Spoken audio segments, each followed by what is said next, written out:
we all doing Blue Noses? It's me again, the boy in blue, back with another video for the Blues football phoning, where you can call in, get your views, get your opinions in, any concerns you got.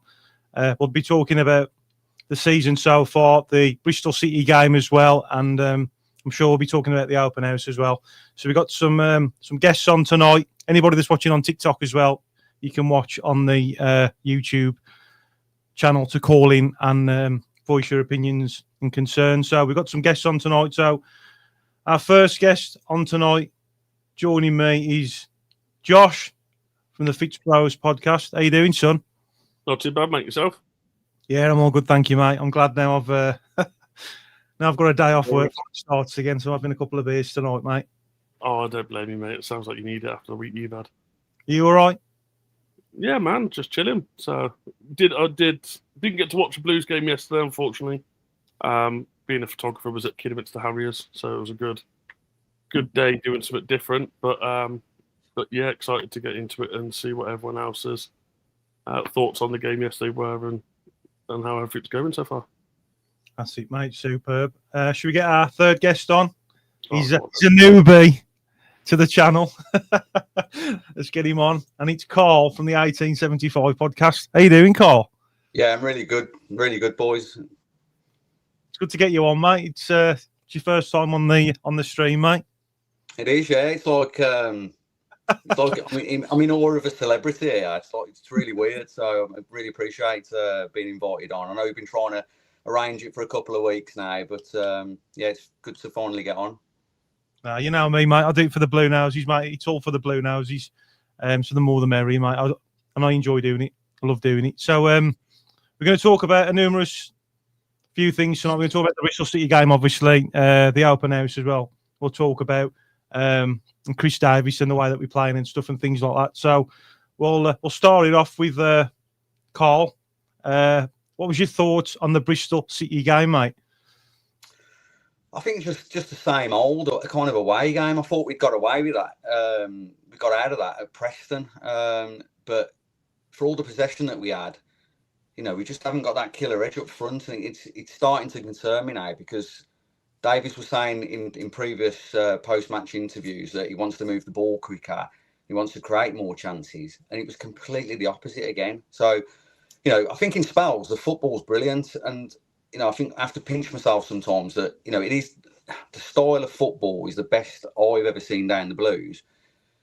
But I'm not excited by it. And now I'm starting to be concerned with the amount of clear-cut chances. Like, we're having chances. I think it was 13 yesterday. Yeah. There's one on target, which was the 𝒂𝒄𝒄𝒆𝒔 one late on, which, you know, I don't think it should have counted as a chance, really. Do you know what I mean? So we're clutching at straws with that one, to be honest. But, you know, we're not creating clear enough chances, are we? And that's got to be addressed really quickly. We do, for me, like, we do all the hard stuff. It was like, I think it was Jamie's podcast that I was watching Jamie on Lawler's Law. He's just started a new podcast, and he mentioned about when 𝒂𝒄𝒄𝒆𝒔, I think it was against Hull, wasn't it? And he took on those two players and then fluffed it at the end. It's like we just do everything the hard way all the time, don't we? Like, even with the new manager, new owners, new players, it's still Blues, isn't it? Like, it's really frustrating. But like, I mean, there was spells in the first half for me, Carl. I don't know what you thought. I mean, we was playing some beautiful one-touch passing and moving, the way we was playing the ball around Bristol City and that. But again, it's just that final third. Again, there was a chance I mentioned on a video yesterday. I think it was like 15 on the 15th minute when we was playing some lovely one-touch football.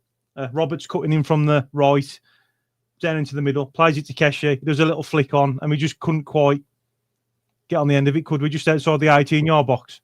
Yeah.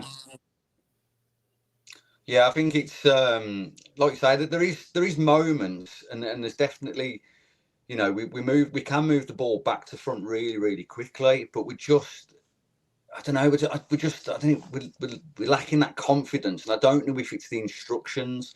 And we spoke about this before on Josh's podcast, and you know, for me, it's almost like they're getting to these positions, but they've got to keep possession at all costs. So they won't take that risky pass, or they won't take a shot if it's not like worth taking a shot. But sometimes you've got to, and it might deflect off somebody, or it might just fall into the path of somebody. Do you know what I mean? So, but I do agree. I mean, there's promising signs, and Bristol, there wasn't that great, was they? But No. I think that's going to be the problem.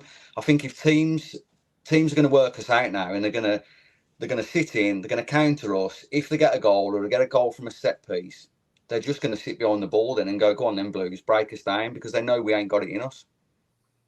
Yeah, they kind of sat back, didn't they, Bristol City? Though, I mean, they had that breakaway chance, but I mean, I don't know what the viewers think. I mean, I've had some really good, interesting comments as well under a video that I've done about what I was saying about Pike and that. But to me, like, he just comes across as the weak link for me. He has spells where he's just not switched on, and that run he had when he had the ball, it all came from Pike. It did, that goal came from Pike again, and it was the same at Leicester City, like just lack of concentration, and then they've got a goal again. But I do like him. I'm obviously rooting for him, but it's just like, this is basic stuff. Do you know what I mean? I mean, he got no right to pass that ball into a Watto. You know, with having two people and then a third person, you know, come in. There was definitely other options that he could have picked, and he's a better player than that, because his decision making is normally, you know, more decisive than that, and like I say, err on the side of caution. So I know I'm saying I want a risky pass and I want him to take risks, but that was a stupid pass to make, you know, and I think everybody's commented that across all social media, you know. So I think he might need a little rest on the bench now and get Doyle a bit more involved. I think the problem you've got to look at as well is, after such a very, very strong performance against Preston, to then go away at Bristol City. Don't get me wrong, Bristol City are a very good squad and are going to be tough to beat anyway. But then to give away a goal in that kind of fashion kind of undoes everything that had happened at Preston. And I think that's where fans are looking at it like that's what the biggest downfall was. Yeah. Oh, so, Josh, you cut off then, mate. Just say the last bit then, sorry. I said I think that's what the fans are looking at as the biggest downfall was, after everything we did against Preston and seeing that was such a good result, to then have that situation at Bristol with a bad pass, it's that's what's frustrating, is the consistency. Yeah. Do you two think that teams are starting to figure us out now, Carl?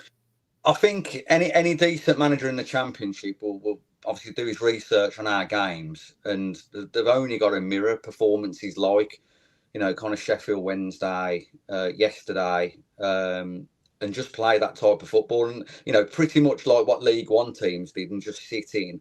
But the trouble is, when Championship teams and players get a chance, as it proved yesterday, they're taking them. You know, they're clinical, aren't they? And I think I think we're too predictable. That's the problem. We're too predictable, and that's where we need to change it up and maybe invite the pressure onto us a little bit, so we can break away, we can counter. You know, like the Blackburn goal, the Blackburn winner that we scored. You know, we were frightening on that break, and that excites people. It gets people out of their chairs. And I said it last season to Alpha. You know, there were some games that we were winning 2-0, and I was bored. And, you know, I was watching Tommy's reaction video yesterday, and his old man said exactly the same. You know, I'm not excited. You know, it's not exciting football. It's boring. It's passive. You know, so I think with the amount of possession that we're having, if we can just unlock some kind of magic formula in that final third, we would be frightening, wouldn't we? For all the control that we have in games. Josh? Yep. I think I've seen a comment a minute ago that said Darren Moore was one of the first to suss us out. I think after last year, we were in a league where we should have won it the way we did. I think a lot of people got really excited by that, and it was good. But Darren Moore brought a Port Vale squad who haven't started the best this season to St Andrews and beat us quite comfortably. Obviously, the scoreline didn't show it, but the game was quite comfortable for them. And I think teams are now looking at that going, well, we've got a lot better players, a lot faster players, a lot stronger players. If they play the way Port Vale did, it's very easy to sort of suss us out. And like we've said it in the many times in the past, Chris Davis has only got one style of play, and I think the problem he's got is adapting to a second style. We've seen it against Preston, where we kind of changed a little bit towards the end of the game. We went 3 at the back, or 5 at the back, or 7. 5 at the back, really. 7 at the back. I think there was almost a point where we had the whole 11 at the back. But he can do that when we're winning, but when we're behind, we just haven't got that second sort of run and that second style. It is automatically, same as Blackburn was, let's throw all of our attacking players on and hope for the best that we get the break. From the highlights that I've seen of yesterday, again, we're not finishing the chances we should be finishing. There's a few chances that maybe we need to be looking at that to why are we not finishing these chances? What is the problem with us putting the ball in the back of the net? And do some serious work on that, because we can't keep either having games where we're not making the chances and we're just getting destroyed by teams that are, or we're having games yesterday where we're dominating the game and we're making all these chances. They get 2 or 3 chances in the game and they're putting one of them away at least, and it's ruining us that way. I think it's just all down to Chris Davis not having that second style of play. Do you think that we don't come across as like? I mean, my dad's mentioned a good point about this, and Rich mentioned it as well briefly on the last phone-in, and he was saying like we don't seem that we're like aggressive enough in terms of going forward against the opposition. I mean, what's your thoughts on that, Carl? Yeah, I think I've read up on other teams like kind of Coventry and the way Stoke set up against us. When they get the ball, they flood forward in numbers, don't they? But with us, it seems to be this backwards, sideways passing, and that's why I'm screaming out for that kind of that direct ball over the top. But you can't do that if teams sit in against you. So you've got to invite that pressure on, haven't you? So, it's a tough one, really. I mean, me and Josh spoke about it before, and the more and more that you see things on, across social media, it just reminds you of like a Gareth Southgate England, doesn't it? One style of play. He has his favourites. He won't drop his favourites despite the form.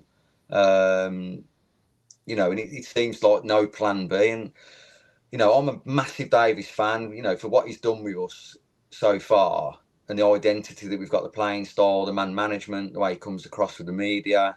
Obviously, the board like him as well. I want him to get it right. Because I've seen him as the guy to take us forward into the into the future. Really, do you know what I mean? And I don't want to be one of these clubs that keep chopping the manager. We've obviously bought players in that suit that style. So if we go and change a manager now that does change the style, we might not have the players. And I just worry, like Josh was saying about other championship teams at the moment, they've got that quality up front where they only need one chance or a couple of chances. I don't know if we've got that quality because, obviously Kyogo's a bit ring rusty. We haven't seen anything with Ducks yet. There's no question Stano's ability, but I've never seen him as a prolific goal scorer anyway. I think Davis also has that issue of where obviously, like you said, we've had that conversation before where you talk about the Gareth Southgate style and he has his favourites. I think his problem is with, especially someone like Stansfield, there's a £20 million price tag. He's expected to play every week. Fans expect to be seeing a guy that they've paid £20 million for on that team sheet.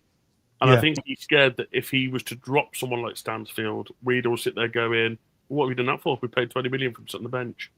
Not realising that now he's doing it with Kyogo, and we're all sat there going, we've paid £9 million for this guy who was meant to be bread and butter, the best thing we were going to buy, who has struggled to score goals and he's really good at creating chances, but gets in front of the goal and he just panics, and we're sticking him on the bench every week. So I kind of get why he doesn't drop certain players, but sometimes he needs to just bite the bullet and be like, right, I need to just front it. If I'm dropping this player, I'm dropping this player. I can come out before or after the game and give my reasons why. But I've seen quite a few comments that are saying Paik and Iwata need dropping, and I totally agree. Iwata's made a few. Not so much Iwata. I'll definitely drop Paik. I think Iwata's one of those where I want a right back that's a right back. Last couple of games I've seen it more where he'll make silly passes into the midfield that there's no one there. His touch for a right back isn't the best. When he's got space, it's okay. But when he's got 2 or 3 players closing him down, he panics a little bit and he just kicks it. I think you give him a break, just not necessarily drop him because he's playing bad, but a break for the sake of, I think he just needs to have that rest and recovery and go again. But definitely Paik, I think, is you need to drop him for a few games. I noticed we've dropped Gray, and then yesterday a lot of our chances when he come on were coming through him, and he was playing really well. I think that did him some good because it's kind of like you're not the top, like you're not the best player we've got. We have got players that will replace you quite easily. Have a couple of games on the bench, you can come on and play them couple of games, and in them couple of games he's made an impact. So I wouldn't be surprised if he starts at Portsmouth. He'd be quite good if he's got that new mindset against them. But I think Paik is one of those. He needs one of those drop-ins just to give him but not just a game. Like it needs to be 2 or 3 games he's dropped for. Yeah, I think so as well. I mean, like I was looking at this yesterday when I was going through all the stats and stuff like that. I mean, if you got like somebody like Demarai Gray, who's definitely Premier League quality, and he's on the bench, it's a sign of a decent squad, isn't it? Do you know what I mean? The fact that we can take these kind of players that aren't making the starting 11, and we've still got your Demarai Grays that are sitting on the bench, you know, it is a sign of a really good squad. If you get them results where we're not playing the best, like at Preston, it was a nitty-gritty away game. Come away with the result. The ref was on our side, and it's just like there's all different ways that you can look at it. Do you know what I mean? But then again, like you watch things like the open house and that, and you like at the minute I'm like torn because I want it to work with Davies. I'm fully behind Chris Davies. The longevity of where the club wants to go is, you know, it's beyond our wildest dreams. Let's be honest, as a Blue Nose, you know, all the sorrows that we've all endured at some point in our Blues lifetime. So it's like, and then you're getting frustrations watching them play again. Do you know what I mean? So, I mean, what's your thoughts on that one, Carl? Yeah, I think what I've kind of concluded over the last couple of days, and when I watched that open house, is how much obviously we rely on data, and I just wonder because of the possession style of football that Davies is playing.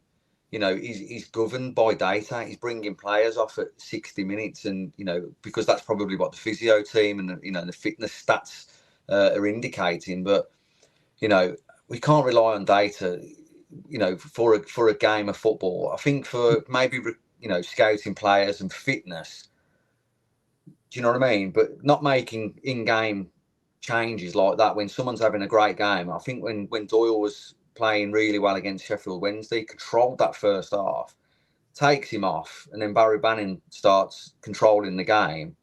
And everybody thought, well, he's obviously seen enough of Doyle against Wednesday. He's definitely going to play against Wrexham. And then he comes on for 7 minutes against Wrexham, and it didn't make any sense. And then after the open house, you just think, do you know what? It's to do with this data, isn't it? He's got data on all the players. They wear them vests now, don't they, with all the kind of fitness levels and stats and stuff like that. And I get it, and we do need to protect, you know, the asset, because that's what the players are at the end of the day. They're assets, aren't they? So they need to protect them with lack of to prevent injuries and stuff like that. But yeah, I'm with you. I think time, unfortunately, is going to run out on Davies, and I don't think it's going to be the board's decision. I think as fans, we'll drive that decision, because if people stop going, you know, if people start, if the gates start dropping and stuff like that, and they've only got to look over social media from the weekend, and it's gone toxic again, hasn't it? And I thought it was bad,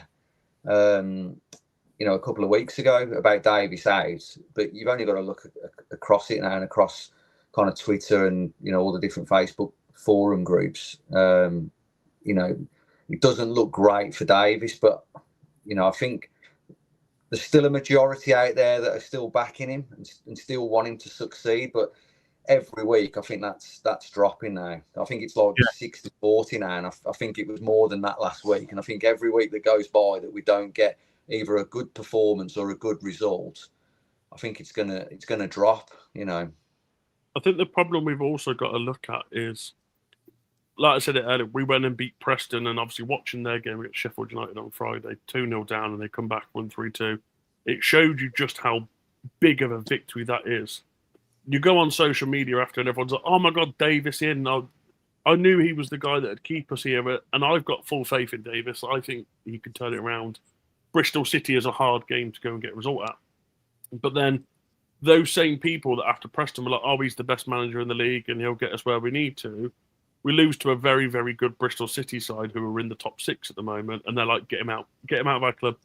And fans need to decide: are you going to back him or do you want him out? If you want him out, don't back him when we're winning, because if you're backing him when we're winning, it looks pathetic. If you want him in, back him when we're losing as well, because if you're one of these people that you're like, "Oh, I want Davis in. Oh, we lose. All right, get him out then because we want someone new."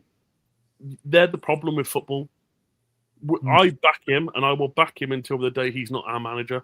Like, don't get me wrong, I don't like the results. I want us winning more games. But like we've said, we've played Leicester, we had Sheffield United, we've had Ipswich, we've had Bristol City, who are a good team, we've had Coventry. Like, some of our losses have come against the teams that are going to be up there. I'm expecting them results. I'm not expecting us to come back in the Championship, beat every team 5-0, and walk it to the Prem. We're going to lose games.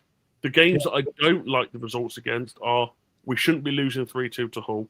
We shouldn't be losing to Sheffield Wednesday. And those kind of results where your teams are lower in the league and you sit there going, we should be getting results against them. But people need to decide whether they want to back him or not. And if they want to back him and stay with the players. But my point should be that everyone should be there every game, no matter what, win, lose or draw. We are Birmingham City. We support our club. We follow the boys. That's how it needs to stay. And people need to stop jumping on bandwagons. Like, I've got a few people on social media that are Wolves fans. I don't know if any of you have seen the videos of what happened after today's game, but their players and manager are squaring up to fans and screaming at them across the pitch. Really? And, this is an Italy, Spain thing where they go up to the ultras and they talk to the ultras and find out what's going on. And the fans are telling them all to fuck off because they're like, "We don't care. We just want you out." And all the Wolves fans are singing "Sacked in the Morning." And it's ridiculous to see online. And I realistically think that some of our fan base are those kind of people that would be singing to Chris Davis, "Sacked in the Morning." We've just lost to Bristol City, who are 4th in the league. I said it on our podcast the other day, and I said it in the group chat.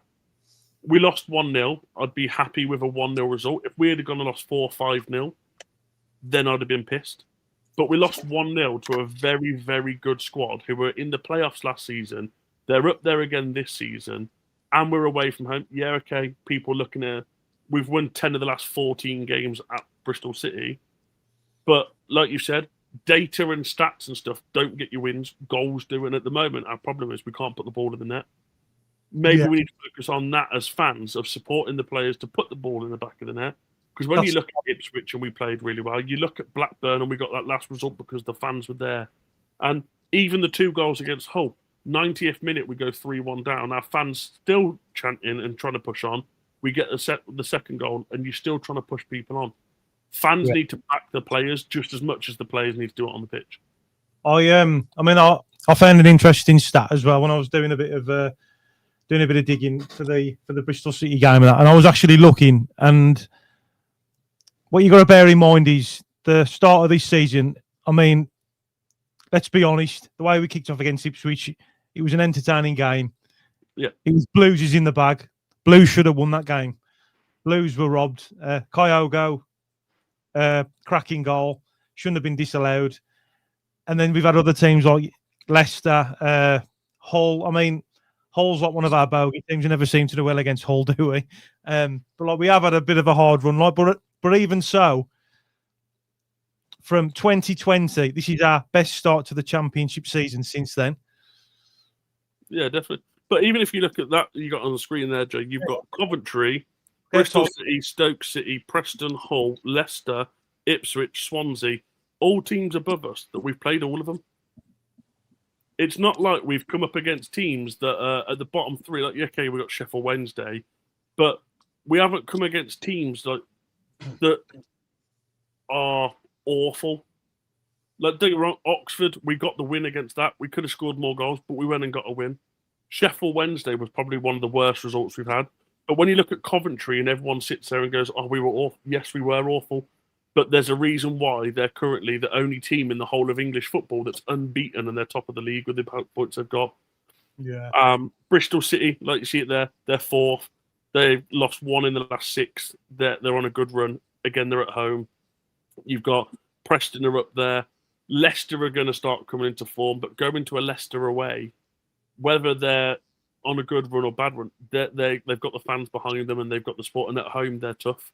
And I think that's what people are starting to take the piss with a little bit, is you're calling on these bad results, but look at who we're playing. We're not playing your Leyton Orients and your Blackpools and your Wigans anymore, that we should be going away to their stadiums and beating them 3-4-0. We're going away to some of the best teams in the EFL, and apart from Coventry, I wouldn't say we've really been battered by a team this season. Leicester, we lost 2-0. Don't get me wrong, the scoreline kind of shows a bad result. But up until they scored their second goal late on, there was still a chance for us to get a goal in there. Stoke was probably one of those where we should have got a result in it. Obviously, we got a result against Preston, but no one's really battering us apart from Coventry.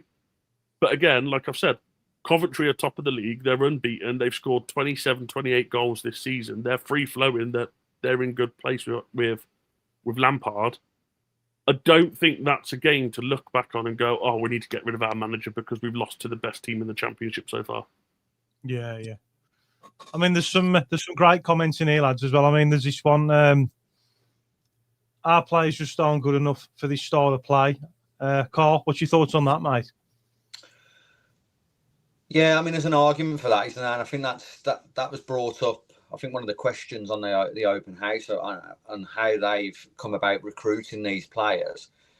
And I don't know if we have got the selection wrong. I mean, there's arguably, Patrick Roberts has been the standout. Doyle's a Premier League player and gets in any Championship team, but don't seem to be fancied. So whether there's something going on in training, or he doesn't apply himself correctly. Because at the end of the day, we don't see it, do we? We see it for 90 minutes, and these guys see it day in, day out. So if they're not putting it in training, or the work ethic is not there, then that's why they're probably not being selected. But yeah, I mean, the squad on paper should have more than enough. But going on what you just said, Josh, about the performances and the results and stuff like that. Like, I'm not that disappointed about this week, because I thought if we got a point from each of them 2 away games, I'd be more than happy with that. So we've come away with 3 points. Instead of what I predicted with being 2, and we'd be happy with that. I think what's just concerning is we don't look like we're scoring goals, and I think that is, down to that final third selection. And I don't think Davis knows what his best lineup is up there. Do you know what I mean? And I think still, you reckon? Also, into the season, and he doesn't know his best starting 100%. It's the chopping and changing, and I don't know how he expects, the players to gel if they're not getting plenty of minutes on the pitch. And I said, this is where it goes back to this data thing. If they're not quite fit enough, or they're not ready, then he's bringing them off, or he's only putting them on for a cameo role towards the end of the match. Then they're never going to have that chemistry, are they? They're only going to get it from training, but in 90 minutes, match fitness and working out in other teams, and they've got to play together. So if Gray's our best winger, our best left winger, then put him out there. If Patrick Roberts is our best right winger, those are the 2 that have got to start straight away, and then it's just the 9 and the 10 to work out. But I don't think he knows what his best 9 and 10 is at the moment. I think he was probably hoping that Kyogo got off the ground. But if you think about the chances that he's had, they've not been created for him. He's created them himself, haven't they? He's been in a tight space, in and around the box, and he's just snatched at them. You see all his Celtic goals that he scored, he's running onto everything. Do you know what I mean? And I don't think our style of play, we don't play that way. And I think that was the same with Alfie May. I mean, Alfie May, prolific League One goal scorer, and he struggled to get double figures because he was left wing, he was right wing, he was coming deep. I don't want him deep. I want him in the box. He's a number 9. He's there to put the ball in the net. That's all he's there to do. Yeah. You know, and I think that's our style of play. But I don't think. I think January. I think we're going to have to go in and sort this attacking line. Whether we get, you know, a big number 9, a powerful number 9, change our style slightly, or get a brilliant number 10 that's going to create us that bit of magic and unlock, you know, these other forwards.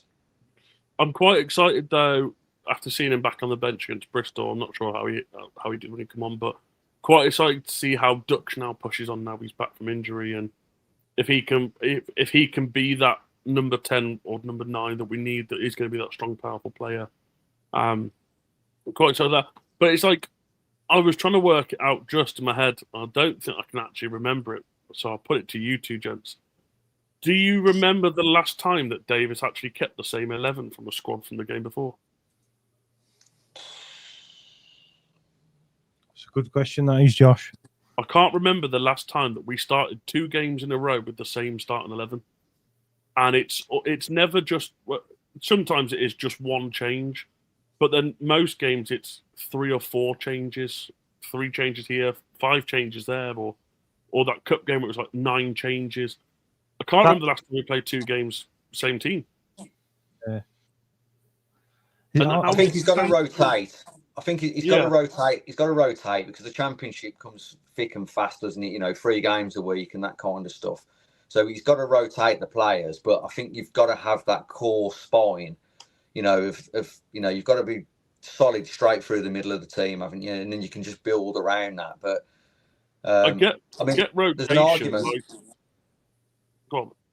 Sorry, I was just going to say there's an argument. I know he's injured at the moment, but there'll be an argument. And I know he gets a lot of flack off a lot of fans. But I just wonder if Williamson's going to be the answer for number 10, because he has got a great eye for a pass. He's not the most mobile, but you don't really need him mobile in that 10. You just want him to pick the ball up and slot people in the channels. Yeah, he's good at that, though. I'll agree with you on that, Carl, 100%. He lacks pace and he ain't very good with his head, but he does pick off some really good through balls, doesn't he, mate? Especially. I'm a massive Williamson fan. I've said to you in the past, I love Williamson, and I generally think that once he's back, if he's performing at his top level, he'll unlock things with people like Kyogo, Gray, Roberts, Stano. He'll unlock things that Pakes, Iwatas, Doyles, Leonards don't even think about. But I think there's just that problem of when you say squad rotation, we need that rotation. Like, I understand that, but when you've played a team at Preston, you've got the goal, you're playing really good football, and you've gone and got that win. I don't see why, when you then come to the weekend, do you make a change to the squad and not just go, if them 11 players that started are fit, put them 11 players back on the pitch, because they're all going to have the confidence of, well, we got that goal and we were playing when we scored that goal and that was the winner and we won that game. Let's go on to the next game and we'll do that. Instead, he's brought Roberts back into the squad and that changes it up automatically. You're immediately changing something then. So one person's going to be down that's missed out. But you go back to when we beat Oxford and then it was the next game. It weren't the same team. We made changes again. You look at last season, I think it was something like 13 games in a row we had the same starting 11. And I'm sat there going, what's changed from last season where we're continuing the same starting 11 and we're getting these results and all the players are on a positive, to now we're changing everything every game. Like, is it that much higher competition between League One and Championship that there is more fatigue, there are more injuries, there are more tired and can't play 90 minutes back to back to back? If that's the case, use the data we're looking at and go and get players that are playing at a similar level that can play 90 minutes back to back to back, and they're the kind of players we're bringing in. Yeah. Well, I thought too much changing. Well, I thought we had that last season because, you know, the intensity last season for 70, for 80 minutes, I was going into work talking to other fan, friends that support other clubs, and I was saying that, the Blues are relentless last season. For 70 minutes, they were pressing, you'd hate to play against a team like that because they'd be like, bloody hell, lads, give us a break, will you? Do you know what I mean? We were just relentless. We haven't got that this season, and I just wonder if we're making too much of this data thing, and that's, with the selections, and we're not picking the same 11. And I think, are we now, with kind of Brady's influence with, the fitness side of things, are we making too much of data? And is that why Davis is now being advised to make these changes based on that player can only play 60 minutes, where, back in the day, there'd be, pulling up with cramp and stuff, you know what I mean? Yeah. But at the same time, when you've got players playing, so say, for example, you look at Doyle. How many games has Doyle played 90 minutes this season to actually be judged whether the guy can play 90 minutes? If he's started 5 games, and in 4 of those games they've gone around the 60th mark, you drop off, so we bring you off at 65, but they've never took him past the 65, 70-minute mark. How do they know that last 10, 15, 20 minutes, he don't get that second burst of energy that could unlock a defence in the last 5, 10 minutes of a game, or the fans get behind him and it gives them that extra boost? We're not giving players enough time on the pitch to see what they can do. I seen a comment a minute ago that said Stansfield has publicly said he wants a relationship with Kyogo on the field. And I can't remember the last time that they actually spent more than 15 minutes on the pitch together. They're not going to get a good relationship with each other if they're not spending 45 to 90 minutes on the pitch with each other, playing week in, week out, back to back to back to back, and learning each other's game. Yes, okay, they have training, but training's not the same intensity as going and playing a Preston who are fighting to keep their unbeaten record, and they're a good squad. That's different to going and playing against Brad Mayo and players like that are going to come and help with training. And I think that's what his problem is. If you've got that consistency with a squad, or that backbone, that are players that can play, you can guarantee at least 5 or 6 players can play 90 minutes back to back to back. You play those and you change maybe the wingers, and you bring the wingers on and off on the basis of, okay, Gray's a bit tired, or that left back's a bit tired playing against Gray. So what we'll do is we'll bring Keshi on now, who will just run at him. Or Roberts is drifted in a little bit. So what we'll do is we'll bring Stansfield off. We'll push Roberts into that middle and bring Keshi on here, or we'll put, when he's back fit, we'll get Wright on here, or we'll get Kumas in here, who can then just run at players. I don't think his substitutions this season, in my opinion, there's some things to blame with them. You totally got it wrong, mate, at Bristol City, 100%. Why on earth would you take Jay Stansfield off for one? I couldn't work it out, mate, to be honest. And who else did he take off now? He took off somebody else, didn't he? Roberts, our best player, mate, honestly. Like, cutting in on that, mate. I mean, he's been one of our best signings this season, I think. And I was looking at it, I was like, why the f*** are you taking Roberts off? I would really like to see Roberts and Kyogo on the pitch together, because I feel like them two would link up really well. Roberts was the only one that really looked threatening, like going forward, like the things that we've been lacking. And like, he took him off, and I was like, why have you took him off for? I couldn't work it out. I was just starstruck by it. Like, well, you players like that, like Kyogo and Stano, and Roberts, they're the players that are more likely to get you something out of nothing. Do you know what I mean? Something in and around the box, or a moment of magic. But it's, I suppose, it's who you take off then, isn't it? And that's what happened at Hull. He went a bit gung-ho, and then they caught us for that first goal, didn't they? It's like comment that's just come in as well.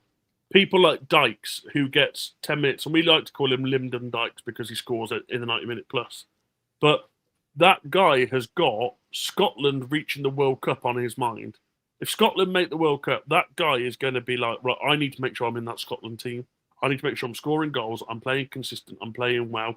And giving those kind of players the confidence to go and play and put him in the right places and stuff like that is going to allow him to be confident, knowing that if he's scoring goals, he's going to Scotland, he's going to the World Cup. If he's making bad games and he gets dropped, he knows that that's going to affect his Scotland game. But just sticking him on the bench of a game isn't going to help. But we brought in a guy, Kanya Fujimoto, who's played 10 minutes. That guy's also going to be looking at the World Cup thinking, how can I get into this team and how can I help with that? oh, okay, I'll go sign for Birmingham City, probably one of the best teams in the Championship right now that are going to go up, and they've got all this project and these owners. Oh wait, 15 games in, they've played with 10 minutes. Yeah. People ain't going to want to come in January seeing something like that. And you sit there and you go, what is going on behind the scenes? Is it at the point where Chris Davis has now gone from a manager to a head coach, where it's now, I don't know if you two know the difference between the two, but like a head coach has his team selected for him, where a manager gets to pick everything. Don't get me wrong, Davis, like Craig Gardner said in the open house, we get all the data, we file it down to a certain amount of players, we send Chris Davis, he picks his team, he picks the players he wants, we go and get that player.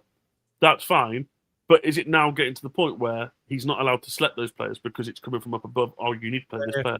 Oh, we're paying 50, 60 grand for 𝒬𝒑 Gray. He needs to be paying every week. Like, I know there's some players. I had conversations with a couple of gents that work at Blues in their media, and one of them said, all these players we brought on free, they weren't free because they've got high wages. So if Gray is on like 50, 60 grand a week, he has not been playing like he's on 50, 60 grand a week. He's been playing like he's on 5, 10 grand a week. Blues have had his pants down and slapped his arse and gone, you'll play for what we want you to play for. There needs to be a real kick in the arse to find out what is going on. Has Davis lost the dressing room? Is that a big question? Does it look like the players don't want to play for him? No, I wouldn't say that. I just think it's down to like preparation and planning and stuff. And like, to me, like, because he's a new manager and stuff and that, it's as if that it's a bit easier for us to see what's going on because we've got like good seats, aren't we? Like, especially if you're watching it on the telly, you can assess the game a lot better. Like, I mean, I've always said that, when you go to the game, it's different than when you're watching it on telly, but when you're actually watching it properly on telly and you can see what's going on, it's as if that we're lacking something. And like the set pieces, like how long's that been going on for now, and we still shit at it? Like, do you know what I mean? It's like just silly errors that we need to work on in training now. Could that be down to the training and coaching staff? It's bad when we scored against Preston and all that anyone cared about was we scored from a set piece. There was no like, oh, we played really strong. Well, there was a lot of like we played strong and we played well, etc. But a lot of the social media posts were, Jesus Christ, Blues have scored from a free kick or a set piece, or we've done this, or we haven't conceded a goal from a throw-in, etc. It's bad when that's starting to become our habit of set pieces are screwing us over. I mean, what do you make of the talk that there's a power struggle between Davis and the recruitment team, or with Gardner? Because with some of these players that he's not picking, and it was reported that with Fujimoto, lots of European clubs were after him. And if we want Kyogo to get firing, surely somebody that's speaks the language and I suppose can communicate and compliment him. It's going to be him, but he's just not fancied at all. I mean, you'd think you'd see him for 10 minutes, wouldn't you, or 15 minutes, and bring him on. If we're struggling to unlock teams that are going to sit like Bristol yesterday, and he's got the potential of unlocking a defence or ghosting past a couple of players, I just don't know why he wouldn't risk him. Why wouldn't he bring that on? I just don't get it. I also look at the 10 minutes that Fujimoto's played for us this season, and he looked very positive. It looked very strong. He was in a great positioning. He was getting the ball. He was looking for passes. He was in the right position in the box. Personally, a lot of people forget about him when you look at a team lineup. I'd be interested to see him and Kyogo start and both of them play because they link up quite well. And that's not just because they're both Asian, but they link up quite well with that. They'd link in with Doyle and Leonard. I feel like would play well with them. And then you put Anderson or Gray with Roberts. I think Roberts is impossible to drop at the moment. I think if you've got them kind of plays in the middle, I think that could be good. And I'd like to see Fujimoto play more and get a chance. Otherwise, I have the fear that we're going to get to January. Kyogo's going to want to leave because he ain't getting game time. Fujimoto's going to want to leave because he's not getting game time. You potentially look at Lyndon Dykes, then might go out and potentially get that Hibs move, if it's still on the cards, to push for the last 6 months, get into Euros, to the World Cup even. So you lose him. So you're losing 3 attacking players in January with no idea of who's coming in, no idea what's going to happen. and we're already struggling for goals, and you potentially got the chance of 3 attackers leaving. I think something needs to be changed quick. I don't mean the manager before people go in the comments and say it's the one thing to change. Something needs to be changed, whether it's the way they're training or the way they're set up to play or the formation or the tactics, whatever it is, that is going to get people going, okay, there's the Birmingham City we know. There's the style of football we expected. There's the goals we expected. Oh, look, Fujimoto's now on 5 games and he's got 4 assists, or Kyogo's scoring goals. And I said to you the other day, Jay, when I come on, I called him. Yeah. That game against Hull, you're 3-1 down, you get a penalty in the 93rd minute. In my opinion, that is the perfect time to give Kyogo the penalty, let him get a goal. I agree. Yeah, for confidence, mate. If he misses, in the nicest way possible, he's already in a bad run. It's just one of those where they could go, right, let's work on why you're in this bad run and what happened here. And yeah, fans are going to get this back, but fans are on his back anyway. But if he scores, the fans go, right, Kyogo's got a goal, let's get behind him. The team are then behind him. Yeah, okay, we're losing 3-2, but the guy scored and they all know that he wants to score. Look at Alfie May last year, 15 games without a goal. He scored and the whole team celebrated it mentally on the pitch because they knew how much it meant. I'd have give Kyogo that penalty, let him get the goal, let him get the push and the confidence that, okay, well, I can score. Yeah, I agree. And push on from it. But I think Stansfield was a little bit greedy of that. I get, obviously, he's our pen taker, but I'd be looking a bit more as a team player, and I'd give Kyogo the penalty and gone, there you go, mate. Go and get your second goal. Go and get, I know it's 12 yards out, and the last one was a tap in. This one's a little bit harder, but go and get that goal. And next game, you probably start, you could potentially push in and get a goal. And I know we'll come to it whenever we come to it, but I think Portsmouth is going to be a game that we're going to really need to see them kind of confident. We need to get a win there against Portsmouth, really. And they're going to be tough because I've seen some of their results this season. They beat Leicester the other week. They've played... Now they lost to Coventry, but they gave them a good game, didn't they, as well? Yeah, Coventry, but they've played a couple of the big teams, and they've either got a win or a draw. They're playing well. They are going to be tough to come to St Andrews and play. Oh, yeah, definitely. And we 100% need to bounce back from that whole result. That's down to us again, though, as well, to get behind them, make it as hostile as possible. With someone it's like when St Andrews is rocking, mate, and it's like Tom Magner says, I know at the minute, it's a bit disheartening because the longevity of it, with the open house and everything, it's beyond our wildest dreams, like we spoke about. It's really exciting, but just the football's lacking slightly. And you could argue that they're not giving us things to cheer about, but if we can do that, Tom Magner always says sellouts and that, how often do we win? It's more so than we lose. Make them give us something to cheer about. Yeah. So cheer for them and push them on to they get a goal to then make you cheer more and get louder and get prouder. Like the one thing that we all absolutely goosebump about, and if you're a Blues fan, you say you don't get goosebumps from it, you're chatting shit. But that keep right on before the game gives me goosebumps every time, and it is that piece of the club that everyone goes, right, it's match day, we're at St Andrews, let's go, we're in for this one. And there's been a few times this season where you've had that keep right on, and then the atmosphere just dies.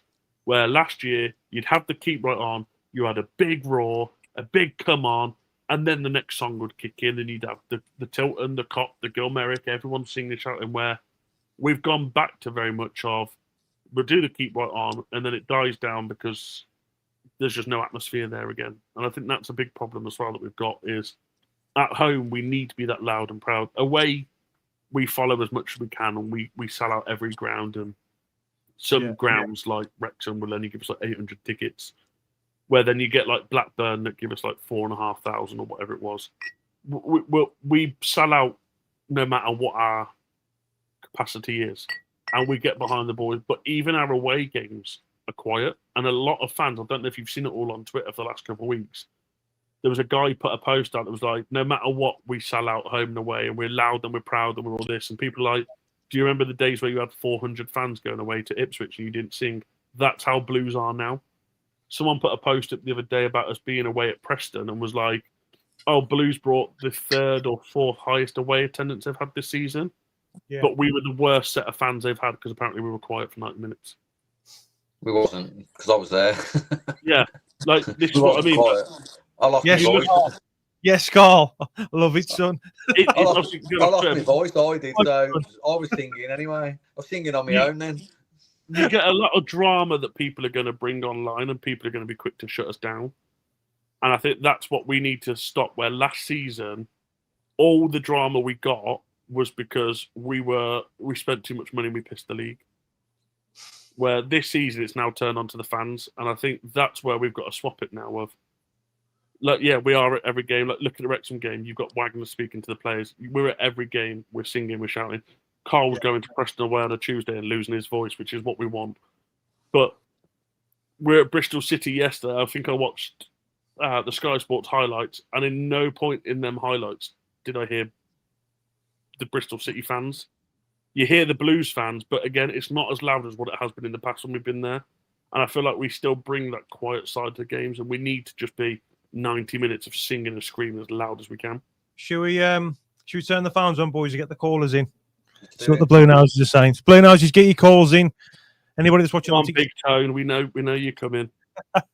Anybody that's watching on TikTok, you can join the live stream as well, because I am streaming on TikTok as well to try and get some more people to interact. You, Who's watching, give us a call. Doesn't matter what your opinions are, what your views are. It's your chance to voice your opinion off your chest. I'm going to pop off the 30 seconds. I need to refresh my stream because my actual screen is about 2.5 minutes behind. So I'm just going to refresh and come straight back in, if that's all right. Yeah, no worries, mate. So the number is on the top of the screen and on the bottom as well, so you can get involved and join us there. So how are you finding it so far then, Carl? You're not a boy in blue virgin anymore, are you, mate? No. You get nervous before you do these things, don't you? And I've heard you say that before. Like, you I always get nervous, mate. Do it for the Blue Noses.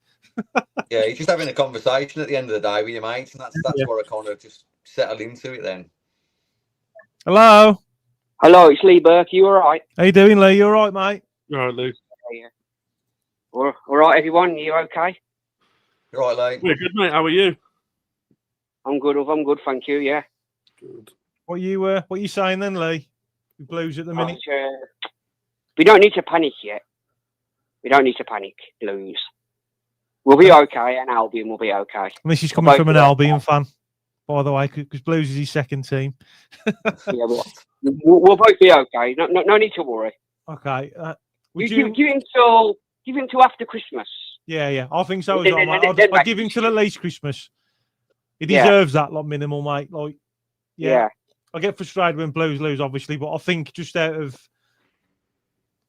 with him starting off his career, making that decision, to be a manager, smashing all those records, whether it's League One or not, you've still played, 44 games of football. He's come away with those results, and that, you can't knock that off him. So just for that, and then obviously starting again his second season in another new league, it's only fair, in my opinion, that you give him till Christmas at least.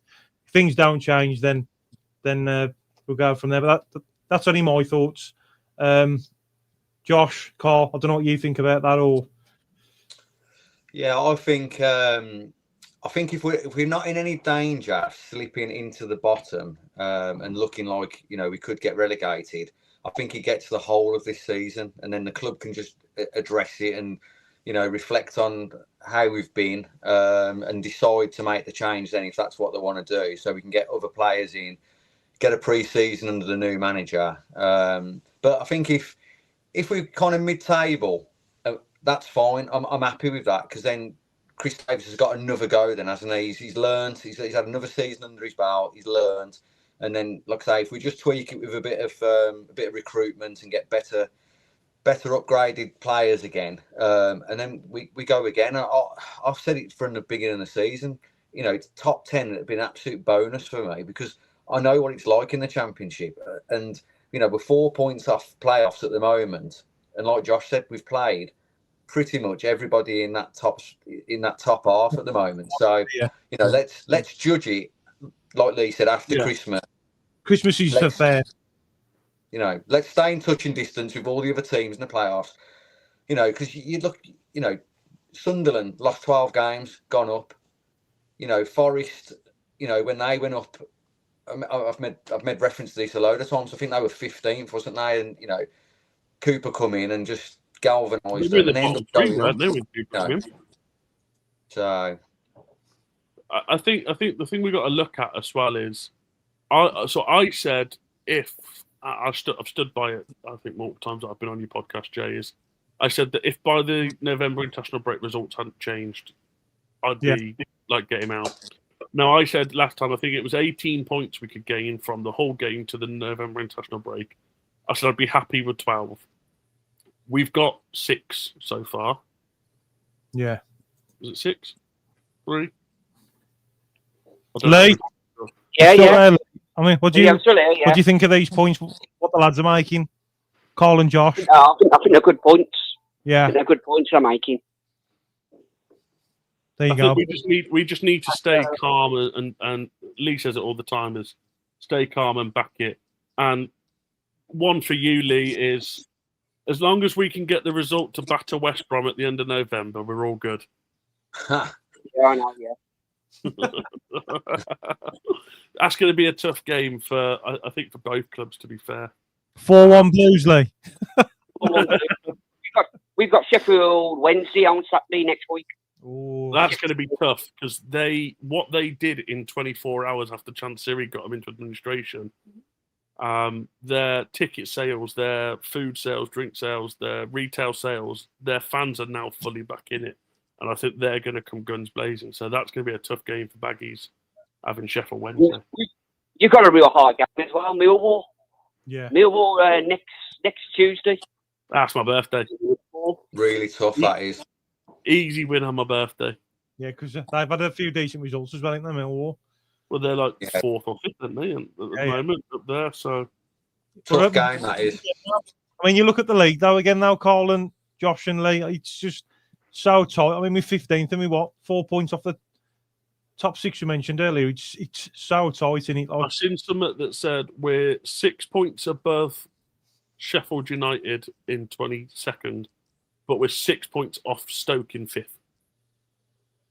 So it's very much 2 games and we could be in the bottom 3, or 2 games and we're in the top 6.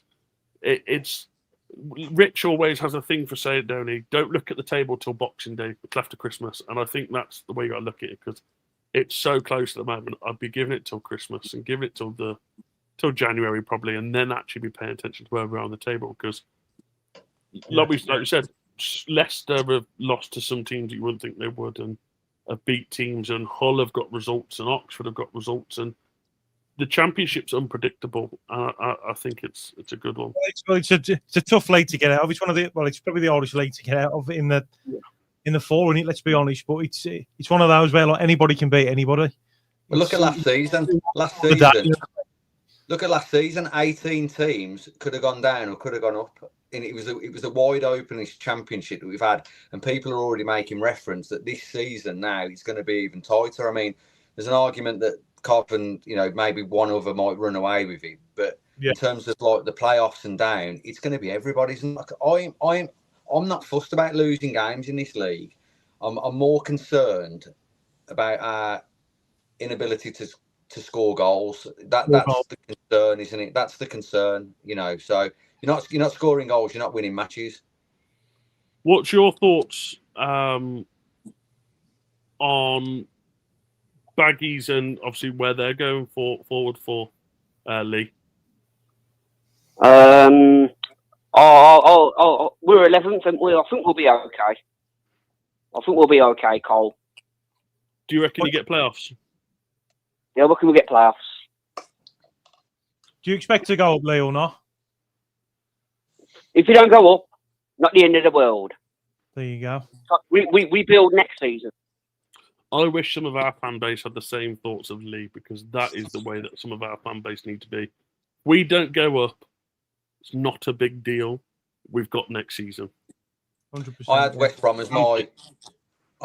as my dark horses this year. I'll definitely they'll be up there in and around it. It's unpredictable though, isn't it? Because a lot of people had Sheffield United to walk the league after last season, and they're in the bottom 3. Lee, you know, for the Yeah, Blue yeah. Noses that are watching, mate, what would your message be to them? The message will be keep the faith and keep right on to the end of the road. There you go, Blue All right, and Noses. I'm going to let you go now. You enjoy the rest of your week, and I'll speak to you And soon. you, Lee. Cheers for ringing, Bye-bye. mate. I hope you're all right, mate. Cheers, Keep Lee. right on. Cheers, Lee. But I think you look at, like you said, you got one team walking out of Coventry. Coventry are going to have that phase they do every season where they're going to go potentially 3 or 4 games. But Hello. Hello, mate. It's Steve. How you doing, Steve? You all right, mate? Yeah, are you? How you feeling, mate? Oh, I'm getting there slowly. Good lad. Slowly. Good lad. Come on then, Steve. What you reckon then, mate? Get it off your chest, son. We seem to be talking about the same thing week in, week out, don't we? Yeah. It's just non-bloody stuff. You know, it's the same old, same old. I mean, yesterday, the amount of possession we had, and It was just it can't. was sickening, weren't it? To look at the stats, like I was like, it made it worse for me. Like it was bad enough losing, but when I looked at the stats, looked at it back, and I was like, how the fucking hell have we ain't scored a goal or even created a chance on goal? It's just sickening, really. And it, like when you start looking at it, breaking it down and stuff. I mean, I don't know what Josh and Carl think to that. Like looking back at the stats and stuff. try I not think to look at them, it's disappointing. I think it's the first thing we do as fans, don't we? And like even other fixtures, we look at the possession stats, we look at the goals on, the shots on target and stuff like that, and then we kind of like we surmise the game and go, bloody hell, we must have smashed them because we've had all that possession, we've had all those chances, but like I say, it's a sickener then when we haven't we haven't created those chances. Do you know what I mean? It's just like what's going on here? Because there's some games where, like the whole game, we didn't deserve to lose that. We didn't. No. We just didn't deserve Who's to the lose better it. But obviously, I think it's horrible to look at stats as well because like I'm just looking at the Bristol City stats from yesterday. They had 29% possession, 5 shots, 1 on target, and scored 1 goal. And you sit there going, obviously we only had 1 shot on target as well, but they're only 1 shot on target. They utilised it. They had a striker that knew what he was doing, and he put it away, and they got a goal. And that's what I think the sickening thing is. You see 29% possession, where, like I referred to it earlier when we were off camera, and I said, you look at the old days when it was Fergie time, and it was Fergie'd have 80% possession, and they'd be winning 6-7-0 because that was how they played. And you don't get the typical 4-4-2s anymore. But when you're having stats like we have with 2% possession and 13 shots, and then you see 1 on target, like. Imagine someone like Fergie managing that team; he'd be throwing boots everywhere. Yeah, I think when you look at you take the Preston game for instance. It's one of the games we've had. Very very limited possession, and we score and we win the game, and we do to them what other teams are doing to us now. They're getting the goal, just sitting in, defending for their lives, protecting that goal, protecting that result. Get a bit of game management. So it's not all about possession, is it? And that's what I was saying before. I think we need to invite teams onto us, so we can nick something on the break, we can nick something from a set piece. And I know that's a bit of a talking point on its own. But you don't have to have the possession to score goals, do you? Do you know what I mean? And, you don't have to have 24 chances. But if you do have a couple of chances, be clinical. And it seems to be that, it summed it up yesterday. That Armstrong that scored, he hadn't scored in about 11 months, and it's typical of Blues, and it's for someone to score who hasn't been scoring. You know what I mean? So, but we had a bit of bad luck there, didn't we, with that goal because Beadle slipped just before he got to the goal. I think it all stems from Pate's He didn't have time to properly reset himself, did he? No. I think that's the thing as well, is people will get on Beadle's back, and I've seen a few tweets about it, like his positioning wasn't right, and like you said, Steve, he slipped. It's an unfortunate error that's put him in that position. If he was in solid and like never made an error, we would never lose games. But it's an unfortunate. But again, the striker shouldn't be in that situation. Pate shouldn't have played the pass he did, and give them even that chance to break away and score a goal like they did. I mean, taking nothing away from the finish, from the striker. I mean, it was a hell of a composed finish that was. You know, because he changed his body shape and just slotted it home, didn't he? But initially, I thought Beadle should have done better with it. But like you say, when you look back at it, like I say, I think he slips in his positioning is all wrong. His body shape's all wrong. Definitely. But what you were saying a few minutes back about giving the other teams the ball and hitting them on the counter attack and free kicks and what else have you, we're not quick enough. We're just too steady. We get so far up the pitch and then we stop. Yeah, but that's why, Steve. I mean, I don't know what you think, mate, as well. Like, going back to again this Bristol City game, Carl even mentioned it. You know, like with a player like Roberts that can create something from nothing. Like, you know, you've got a player like that, one of our best players who is making it really hard for Bristol City, and he takes him off. And I'm like, why the hell have you took him off for? Because he was the only one, really, I think. I mean, Keshi had spells, but I mean, Roberts, he was fantastic. I mean, he's one of our best players. Like on that game, he's taking him off, and I couldn't understand the logic in it. Because he's just desperate for wins now, isn't he? That's the problem. And he's just throwing stuff here, there, and everywhere. I mean, we ended up with one central defender on the pitch again yesterday. Yeah. You know what I mean? He's just desperate for the win. Do we reckon as well, you know, we've had a couple of games this season where we've had dodgy substitutions. Could it be anything to do with, like, bonuses in contracts and stuff? Like, if he plays a certain amount of games where he plays 15 minutes above, we give him an extra, like, £500,000 or something. Do you reckon they're potentially trying to avoid those kind of... Because they are in people's contracts, and as much as we don't get to see contracts... Listen, we'll never know what goes on in the background. We will never know. You know what I mean? You might see in another 20 years' time, one of the players from this team now do a podcast and say, well, I was on blah, blah, blah. And that's the reason why I don't play, because I was on a bonus scheme. Yeah. I think the EFL and for football in general should go like the NFL does. So every NFL player's contract is available to the public to see. I mean, I'd love $500,000, wouldn't you, boys? Oh, it'd be great, wouldn't it? Yeah. I'll tell you what, $5,000 a week could do me. I know, mate. You know, 500 quid would do me, mate. I was working out yesterday, a bit like being at the Kiddie Harriers game, and some of their players are on like $2,000 a week.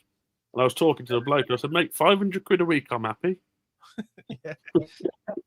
It's crazy, isn't it? Yeah, it is, mate. It's just but I'm just wondering now whether Davis should look at his backroom staff and to see whether he's got the right backroom staff as well. Right point. Yeah.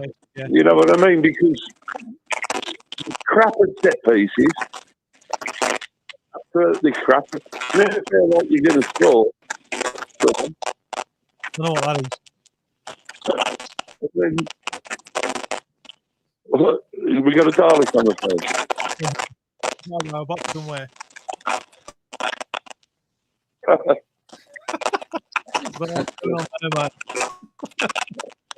don't think it's fine. Is it working now? Yeah, it's fine. No, it's not. Yeah. Interfering somewhere, isn't it? Yeah. I don't know what's going on with that. Yeah. But 𝒂𝒄𝒄𝒆𝒔, the one who's supposed to look after the performance all the time, isn't he? He's the one who's coaching them. Yeah. He's the right bloke to do that. You know what I mean? Yeah. I mean, I don't know how much like he gets involved with it though, Petty. But he takes the tell you what looks after the forward line. So, but look at that video they put up the other week of Ben Petty doing the training, and they were focusing on set pieces. Yeah, I mean, in these games, we had 2 balls flashed across the 6-yard box. Not one of our players there to try a little tapping or something. That's, you know. That's coming from you, Carl. That isn't noise. Oh, was it me? Yeah, it's you, mate. I don't know what's going on there.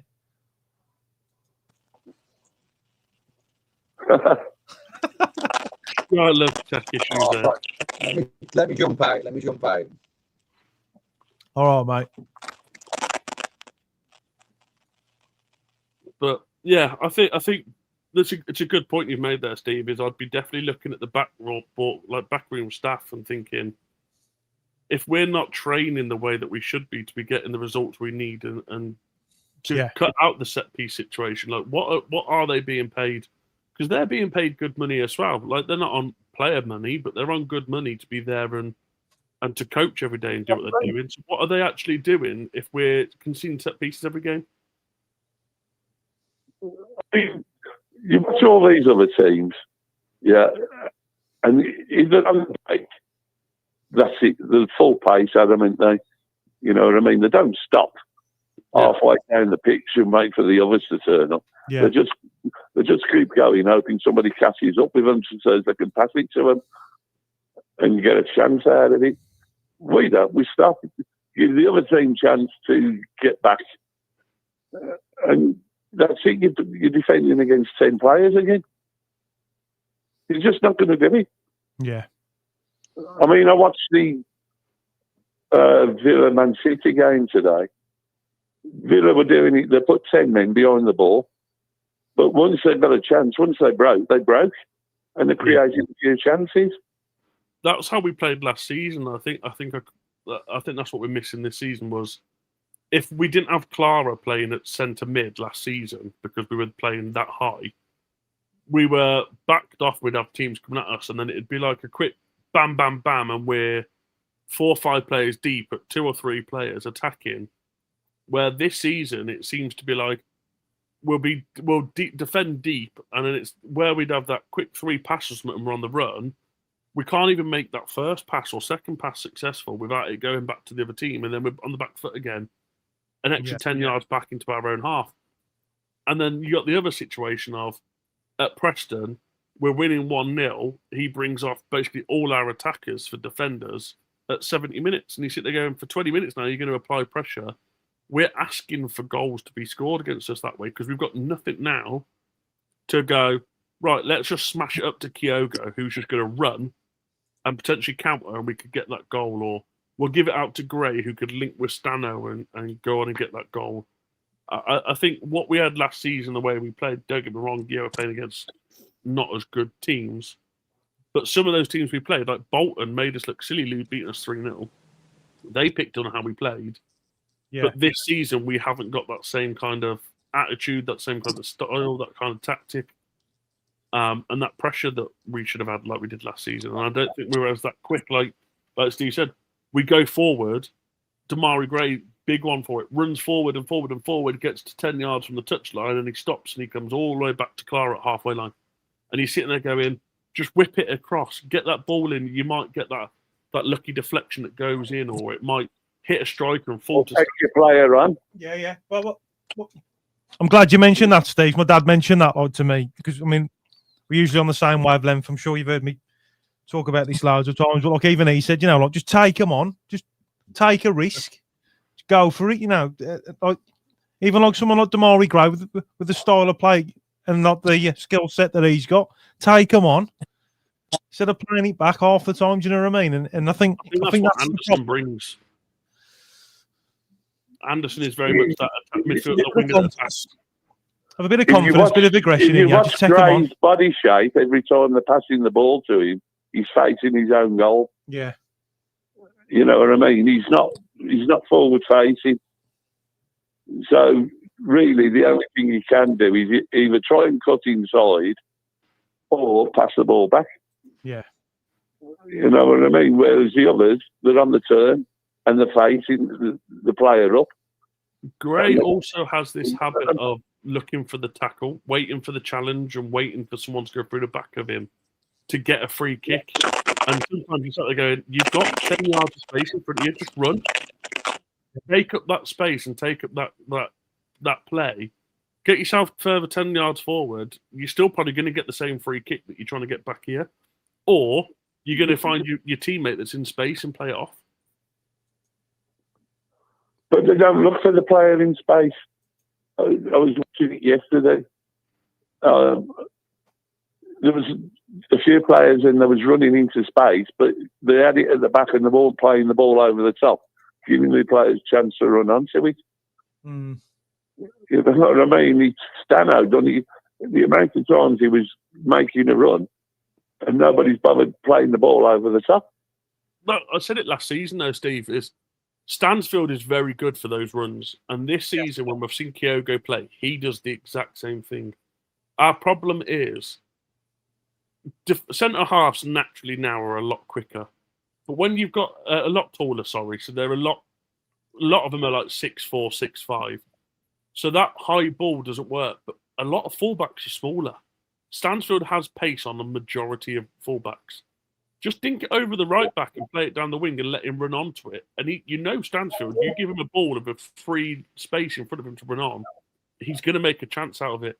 But we just don't seem to. It's like we want to just pass the ball in every time, and it's never going to work. We're not Arsenal, and we're not back in the prime days of Barcelona. There sometimes needs to be a simple route one football of a long ball over the top. Stansfield run on, you can square it across, and there's someone in the middle of the box that's running on, trying their hardest to get to it, that's just going to pass it into the back of the net. Yeah, well, but it's like I started the conversation. Every week we're having the same conversation. We can all see it. Why can't they? I know. I seen a comment a minute ago that said that Chris Davis don't like watching podcasts or listening to fans' thoughts on social media, and they reckon that he should start listening to it, and maybe he might actually get a bit of sense of what we want. Yeah, and I think we've had conversations with people in the past. I had a conversation with Gary Cook when he was in charge, and so did my brother, and he was like, people we used to work with, they watch podcasts in board meetings to know what fans are wanting and what fans are looking at and what fans are liking. And that's what made them start the ideas of changing match day experiences, of us all complaining that, the stadium doesn't do this and stuff like that. A lot of podcasts complained about it. So then they come to the fans about it. I think even players have told us when we were there at the awards, Jay, some of the players come up to us going, we've watched your podcast, we've watched your videos, and we see the content you put out, we hear what you say, and like, thank you, and etc. I think all of them could do with sitting down and listening to some of the fans, tell them exactly what they're thinking, and going, hey, look, there's 50 of us online or 100 of us online that have all said the exact same thing, Davis. You need to change your style, or you need to do this. Yeah. And actually listen, we're not sitting there criticising you and saying you don't know how to do your job. We're all seeing the same thing. How are you not seeing it? And fans are very important. And I think sometimes when he sits there and goes, I don't care what the fans say online, I'm not going to listen to the negativity, I don't want to watch the podcast, etc. You kind of blank out the fan involvement, who are key for you being in your job and being behind the boys. Yeah. Steve, what do you reckon to that one, mate? He's right in what he's saying, you know what I mean? Yeah. Chris Davis should be listening to everybody. You know what I mean? He's still a young manager. He's still learning. He's not going to get everything right. It takes time. You know what I mean? But he just, this season, he seems to be making more mistakes than he should be. Yeah. I'd have been happy with the more mistakes last season, like being his first season, you'd make it understandable. But when you've had season like we had, to now be making the little mistakes of substitutions and stuff like that, you sit there and you go, should you really be doing that in your second season when you've got a lot better players and you're in a lot tougher league?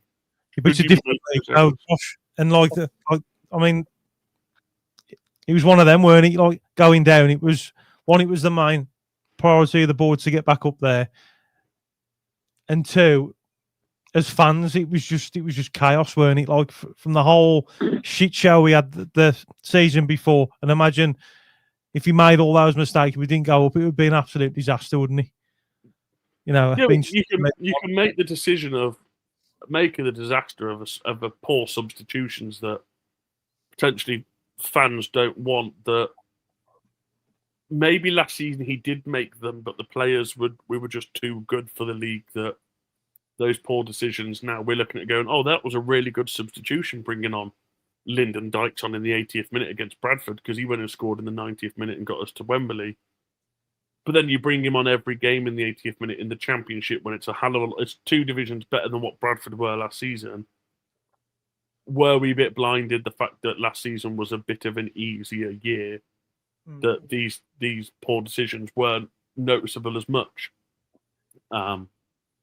It's one of those. Like I said, I'll give him my back in and support him till the day he's gone. But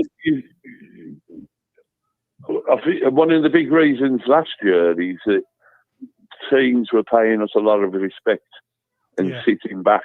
Yeah. When you had teams that come at us, you logs of Wrexham when we played them at their ground, Bolton when we played them at their ground, they come at us. We was all over the place.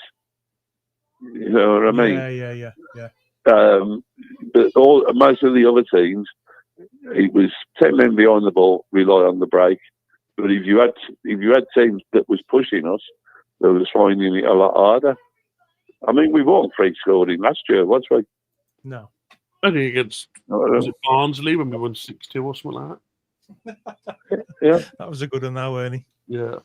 But it makes you wonder. Obviously, like you just said, Steve, we got a lot of respect from clubs last season, and everyone looked at us as, oh, they're the team that are going to walk it. Now, I'm just looking at the League One table. Cardiff are currently top, which you'd expect, but they've lost in 13 games, the same amount of games we lost in 46 or whatever it is. So they're clearly not getting the same sort of situation. You've then got Huddersfield currently 9th. You'd expect them to have gone up this year. Luton in 10th. Were Premier League 2 years ago. And then Plymouth, who also went down last year, are currently 22nd. Why did Blues get so much respect and find last year so easy compared to these other teams that are meant to be the top teams that have gone down? Because you know why? Media coverage. Blues have spent this, they've bought this player, they've bought championship-ready players, and people listen to it. Yeah, I mean, I don't get that either, Steve. Like the whole thing with the media, because you're just giving the opposition ammunition to play against us. I've never really understood that. Like, but that's what's happened this year, isn't it? Yeah.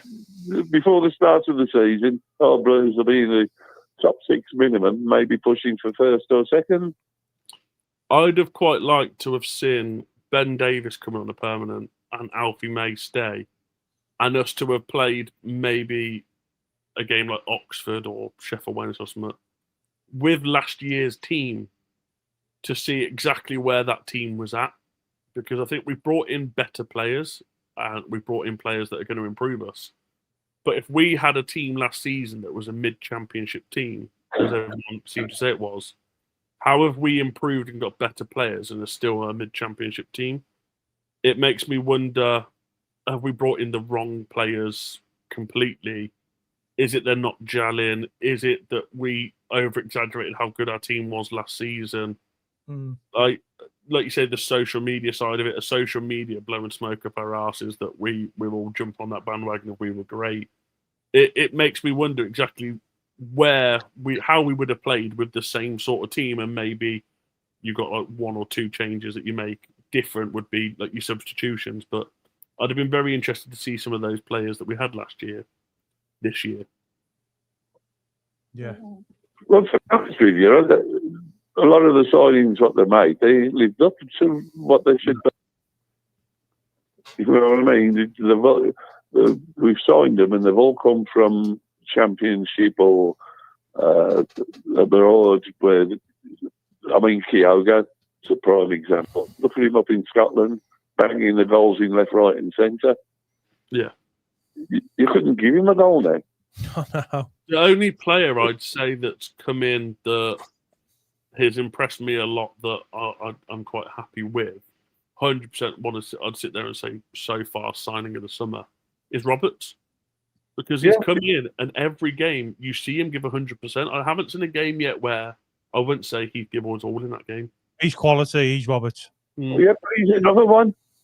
And He's not played 90 minutes yet. No, So what's going on there? I don't know, mate. I don't know. You know what I mean?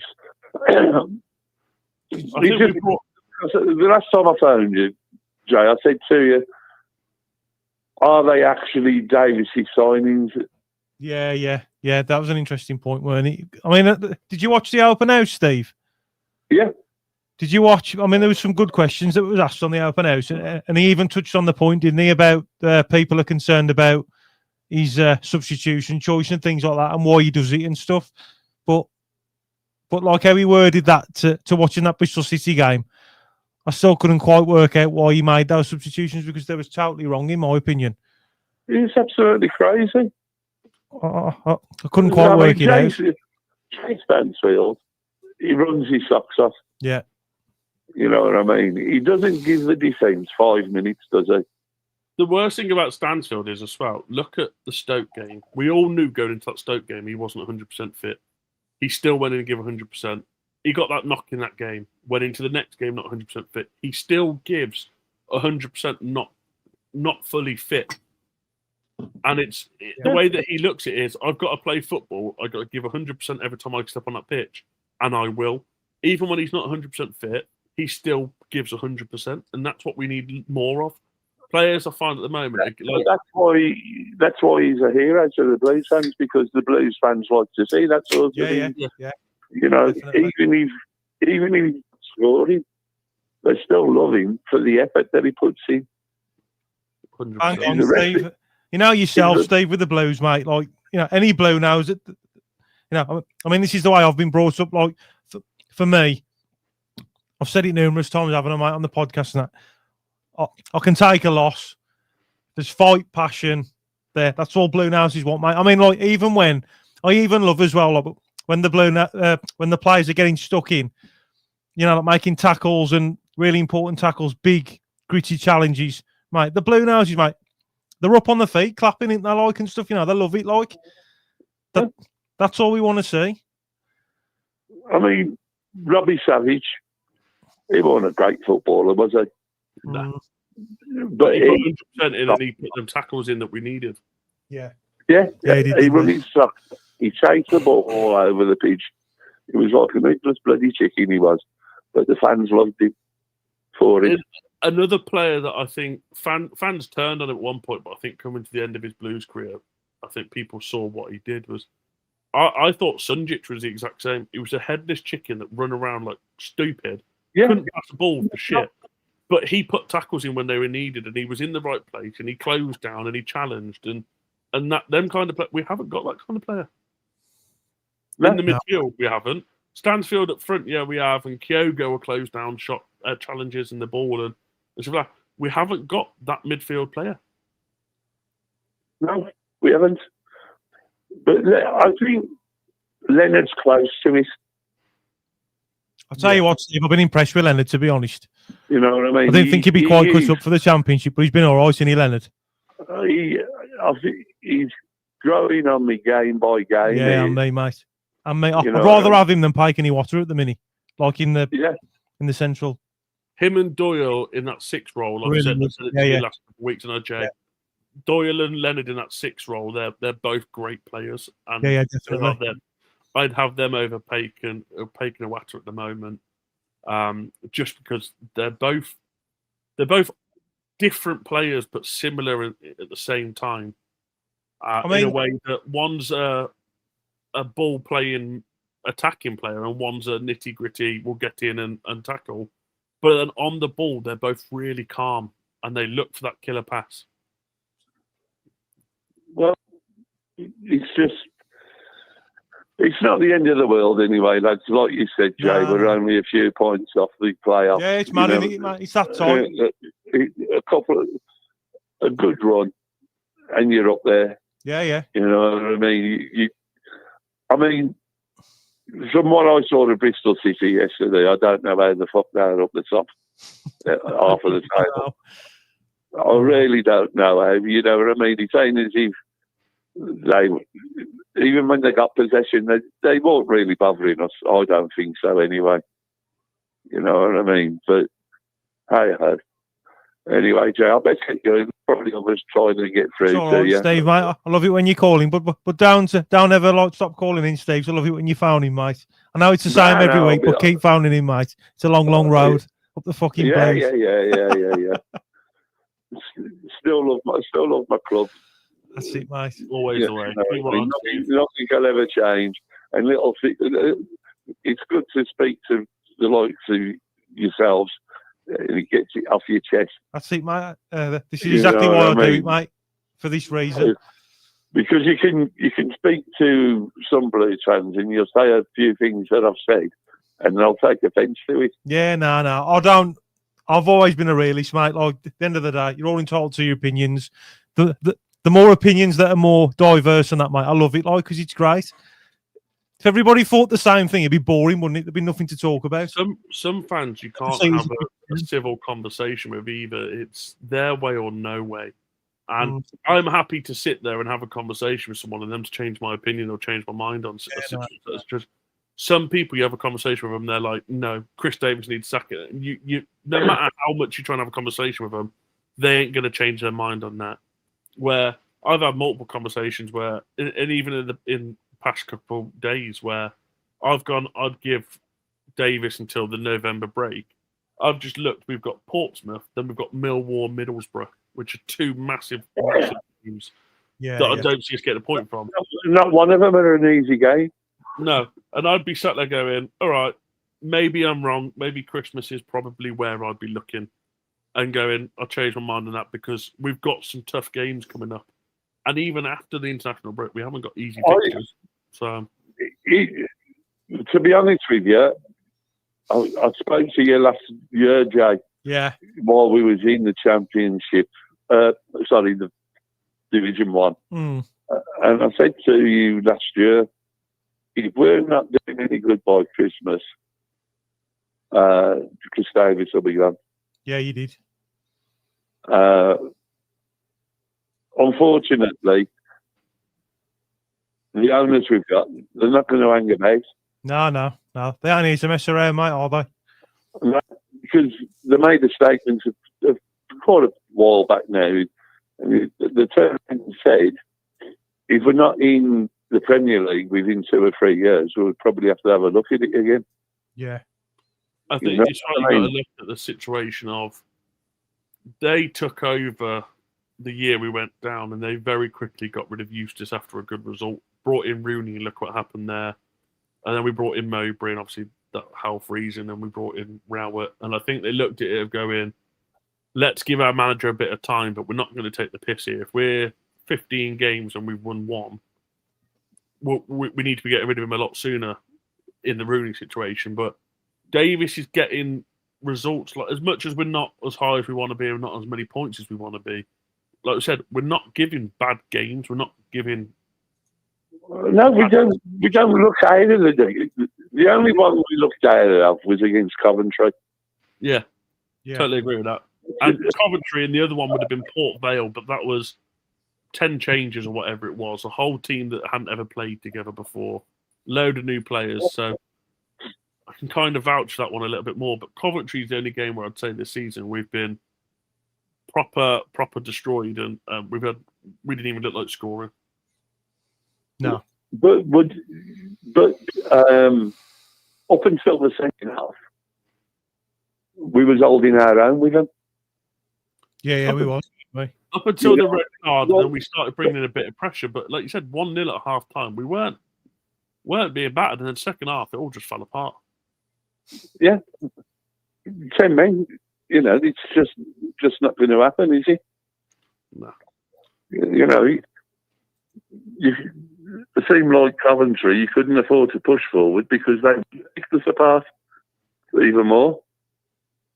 Yeah. So, like I said as well, look at Coventry, some of the games like QPR, they beat them 7-1. And some of the other games they've played this season, they are a free-flowing scoring team and they're playing really good football. And Lampard's got them playing in a set way and they look strong. They're walking away. Well, not walking away with the league at the moment, but they're definitely flying away with the league. And you sit there going, if they're not in the top 2 at the end of the season, it shows you how much of a downfall they must have had. But losing that game 3-0, there was no passion, no determination. The same thing with Coventry. They've not really had any injuries yet. Yeah. Have they? No. You know, I mean, some of the players that he's got there scoring goals, Asante, the amount of goals he scored is taken so far. Oh, mate, he's quality, isn't he? Isn't it something stupid? Like, he scored more goals this season than the last two combined or something, hasn't he? Yeah. You wouldn't have said Asante last year. No, you wouldn't. You wouldn't have said it when he was at West Brom. You definitely wouldn't have said it when he was at West Brom. But at the same time, do we look at that at the point of it as a good thing missed? That we wanted him when he went to West Brom, and he went to West Brom instead, didn't he? Yeah, I don't know. It's always an end. There's that many things that have conspired against us again this year as well. We've had very poor referees. Yeah, I think so. Some of the decisions I think we've had a couple of good decisions go our way. Yeah, and mistakes by players, absolutely unreal. And injuries. Yeah, we have had some injuries as well, ain't we? Like, let's be honest. You know what I mean? Yeah, I agree. I think the biggest thing we're missing at the moment, and I say it to Jay all the time, is I think we're missing lead massively. Oh, big time. Absolutely big time. Yeah. Because the amount of runs that he went on and the chances that he created, even though they were open chances, he still flashed the ball across the box and what else have you. And he kept their defenders honest, didn't they? They had to work. Oh yeah. He was tasty on that right wing, weren't he? Yeah. Ethan Laird. I'll tell you what, him and Roberts on that wing. Oh, mate, fire! Absolute fire, mate. Roberts and Ethan Laird on that right wing. Yeah, I agree.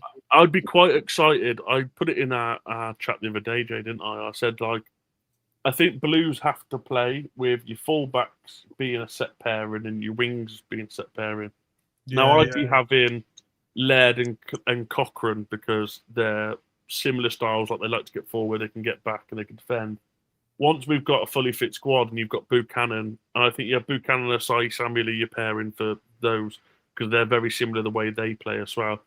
But then your wingers as well, I think we have to be Gray and Roberts and Keshi and Wright when he's back injured. Because that way then we're playing similar styles both sides of the pitch. So that transition from going to the right to the left can be a lot quicker because we're going to have the similar players in the similar positions that will haunt defences like we had last year. We were so quick at moving the ball across the field and up the field last year. And I think that's the problem at the moment is we've got one winger that likes to attack and one that likes to get the ball deep, and that's the problem. Well, anyway, I said about it 5 minutes ago. I'm going. That's all right, Steve. We love talking to you, mate. I'm going to go now anyway. So, all you Blues fans, keep the faith. That's it, son. Shit on the Villa. Shit on the Villa. And fuck them all. Fuck them all. Keep right on. Come on, you. I'll speak to you soon, lads. Sounds Steve. Later, mate. Keep right on, mate. Cheers for ringing in. This is what I love about your channel, Jay, is some of the, like, you get a lot of people come on and the different opinions of people, and it's, like I said, it's easy to have those conversations with someone that you can talk to. Yeah. We've got Big Town there, mate. Town! Come on, son. Get it out, Town. We put the parental advisory, uncensored song for you, mate. Come on, let it out. Well, the rawness of it. Go on, son. I took an hammering last time because of my swearing. Oh, mate, just let it out. It's warning, like, not made for under 18s. Look, if they want that, mate, they can watch TalkSport or Sky Sports. All right. You know, I went to golf, and I had 2 days without swearing, right? Because I thought, now, come on, you got to cut it down. And all the golfers were saying, "Are you seriously ill or something?" I'm back. Yes. You noticed that, Josh? You went, "Fuck it, I'm back." Yeah. Come on, Town. Get it off your chest, mate. What you reckon? The Bristol City game. I'm guessing you watched the open house as well. Yes. So I'd like to hear from like the season so far to the open house, and then obviously then the Bristol City game. So I want to know where your head's at, Tone. Well, it keeps changing, positive to negative, positive to negative. Yeah. Because I don't think the team are being positive. I'm not a Chris Davies out man. Yeah, I'm the but same. I think he's making some mistakes, and he's not being positive. He's not being positive. To me, as we stand at the moment, I agree with everything said. We miss Laird. We miss Williamson in that style of play. Yeah, definitely. But at this moment, I cannot see why Kyogo ain't playing with Stansfield up top. And if you want to call one a 9 and one a 10, do it. But there's a lot of reasons for it, because he's if you watch him, he makes runs like Stansfield. He closes defenders down like Stansfield. He'll take the weight off Stansfield, because Stansfield is doing so much defending, running and pressing. Sometimes he looks a bit knackered when he actually gets the ball. Yeah. But he's a goal scorer. I know he's missing chances, but he keeps being taken out the team. And I'd just say, right, come on, I said it last time, you got 6 games, you and Stansfield up top, bang, let's get it in the box quicker. I think what you get with Stansfield and Kyogo as well is Stansfield does that running around and that, like we said earlier, that heartbeat of the team of running. If he can do that from a deeper point of view, and you've got Kyogo doing it at a higher press, teams will panic because they'll go, well, you've got Stansfield running the midfield and you've got Kyogo running attack. They've got nowhere to go. They have to go long, give it back to us, and then we can start that play. And I think that's where they work well with each other. Yeah. Well, to me, our best game of the season was Ipswich. He created havoc, them two together. I mean, there was a couple of games when he's hit the post and he did score one, and Stansfield's got his rebound. But he's scored 2 cracking goals, and they've both been disallowed. Yeah. But you've got to give the kid a chance. To me, I relate it to boxing. That's how I look at it. If a trainer said to me, well, this kid you're boxing now has got a fantastic hook, he's this and that, you've got to do this and block this and block that, I'd go in that ring thinking, fucking hell, he's good, he is. Yeah. You've got to go in, and like this championship on Saturday, when Wardley beat Parker, everyone's saying Parker's too good for him, and I believed he was. But I understand what Wardley's trainers That was done. a great fight as well, weren't it, Yeah, Town? it was. A good fight, weren't it, that? Wardley's trainer has Joseph gone, Parker.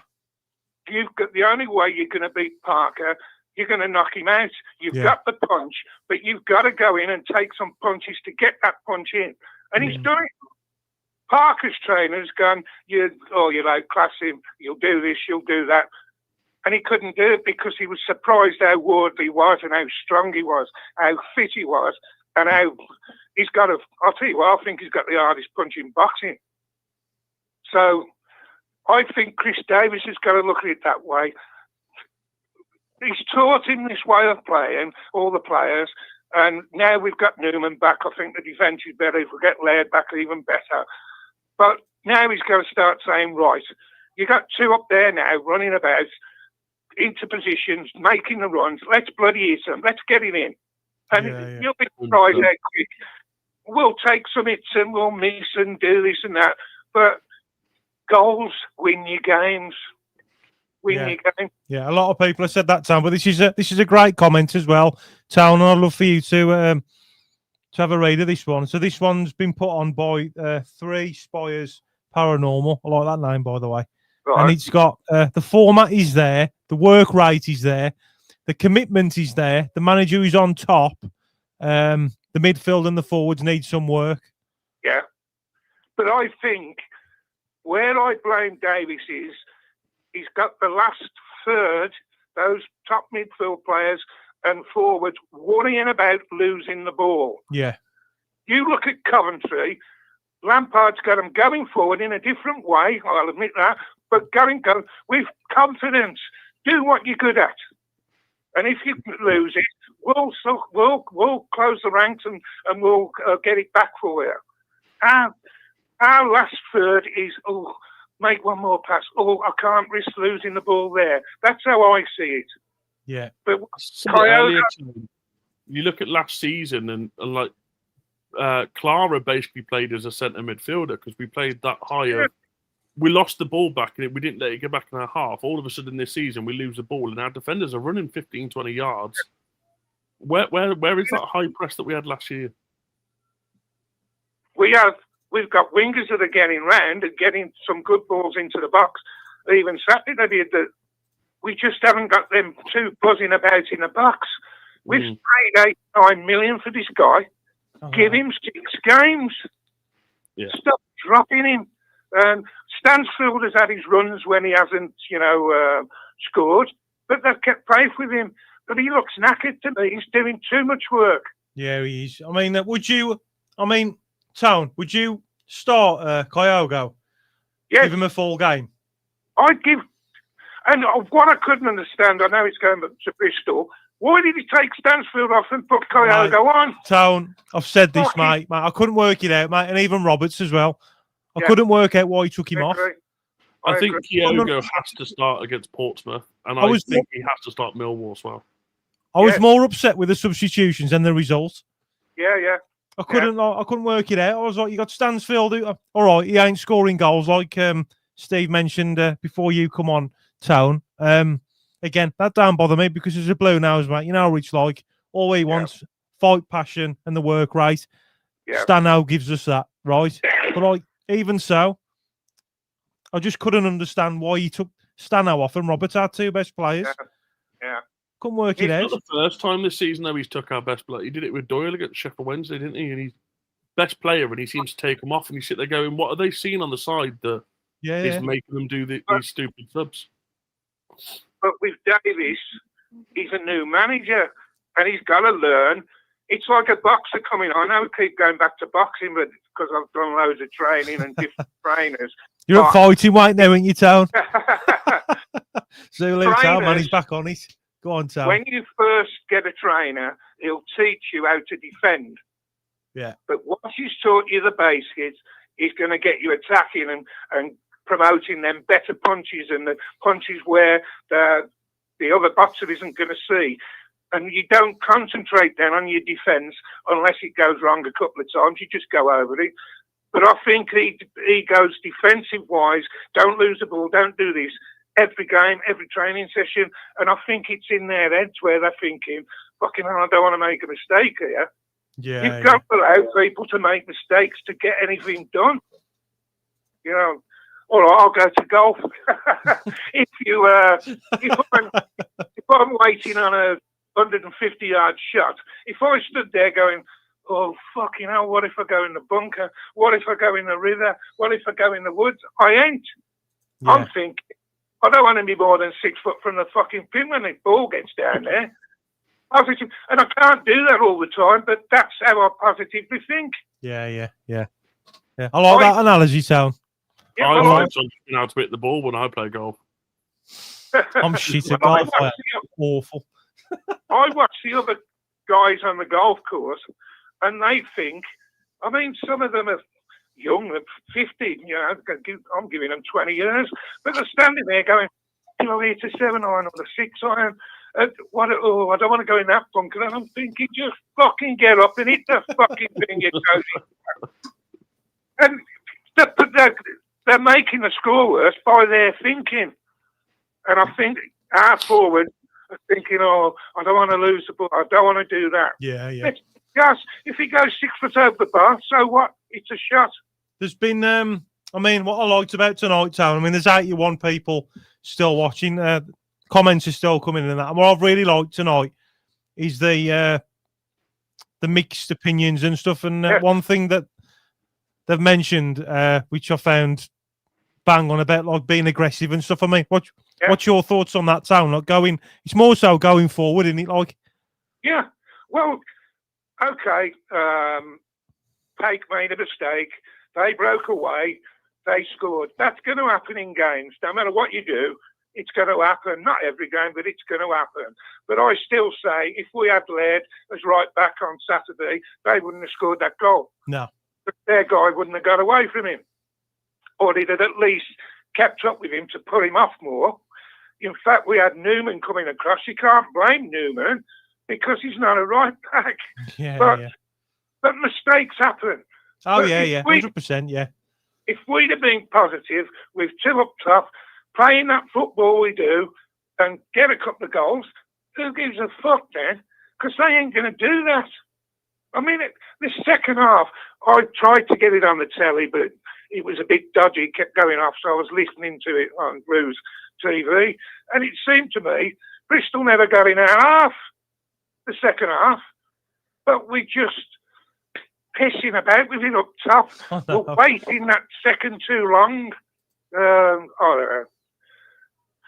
I mean, if people can criticise Kyogo, I look at it a different way. Yeah, he's missed them shots, but he's fucking had them shots. You know? Yeah. There's a lot of players on there where you're screaming at them week in, week out, have a fucking shot for Christ's sake, or put it in early, and they don't. You never criticise someone for having a go. No. Anyway, that's my rant. Is it? No, it's all right, Sal. This is what it's for, mate.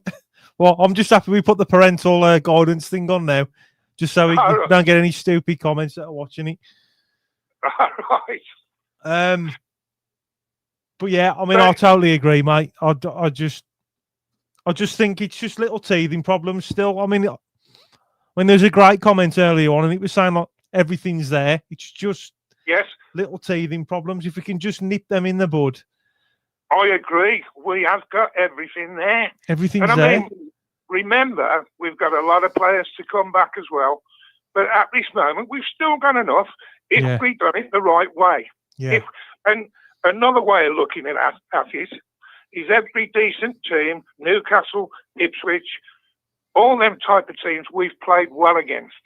Because, again, going back to boxing or golf, if I'm against a good bloke, my game has to up, and I make my game go up. Sometimes I just think they go out with, oh, yeah, we'll do this and we'll do that. And because they're this team, we'll outpass them and we'll do that. You can't do that all the time. Parker made that mistake against Wardley. He went in 2.5 stone heavier than Wardley. He was overweight from his last fight, so they were casually thinking, get through this, it's another payday, and then they'll get Usyk. And Wardley's gone, I'm going to beat this guy. And you could see from the first bell, he was out to hurt him. And when he got hurt, he got back up and he was doing it, you know. It's positive attitude. Yeah, I agree, mate. That's the only criticism I've got of Davies. He will learn that, because at some point, he's going to think, this is my job on the line now. Unless I start getting wins and goals, and he's going to think that. And hopefully, it's going to start with him. Put Kyogo in at home, for Christ's sake. Yeah. Just play him. If we lose his out, at least you had a bloody go. But I was down after the Bristol game, but because it was just, not that we lost. It was a substitution for me, Tom, that done it. Yeah, well, it was the subs, but it was, I just thought, how many fucking times have we done this? 70% possession, and we've lost fucking 1-0. Oh, I don't know. Tony, you going to take part in the quiz tonight? I can't sort that bloody thing out. Come on, Tone. I'm 70 years of age. Come on, Sam. We all love you, mate. All I want to say, sausage fingers. All I want to say is Big Town on that fucking screen, mate. He wouldn't want me on there anyway, because I'd win it every week. It'd get fucking boring, mate.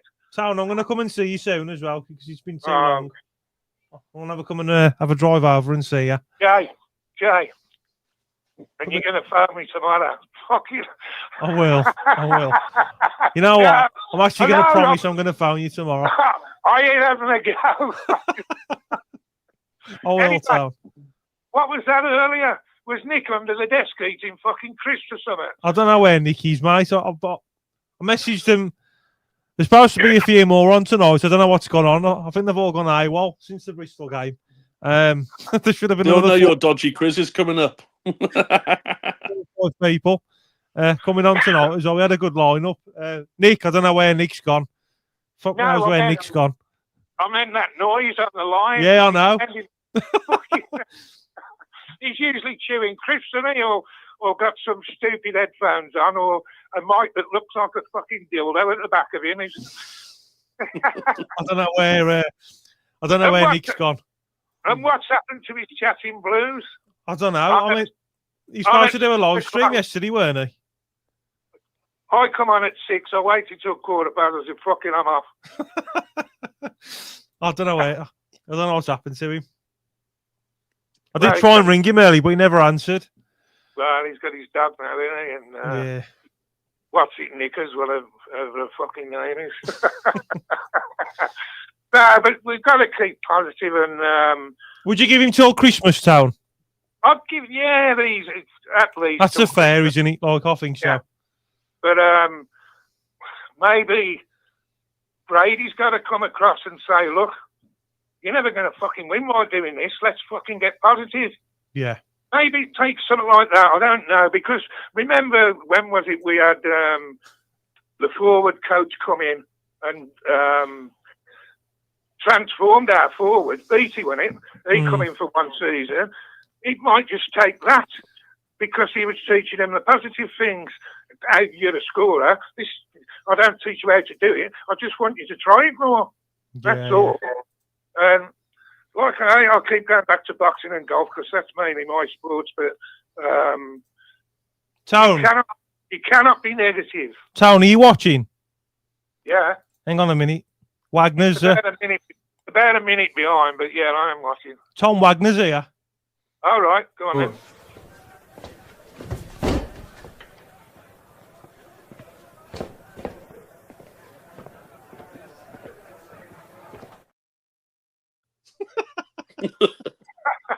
Gotta love AIA. Hey, Tony, it's Halloween as well. Oh, It's Halloween in a few days. Watch this one.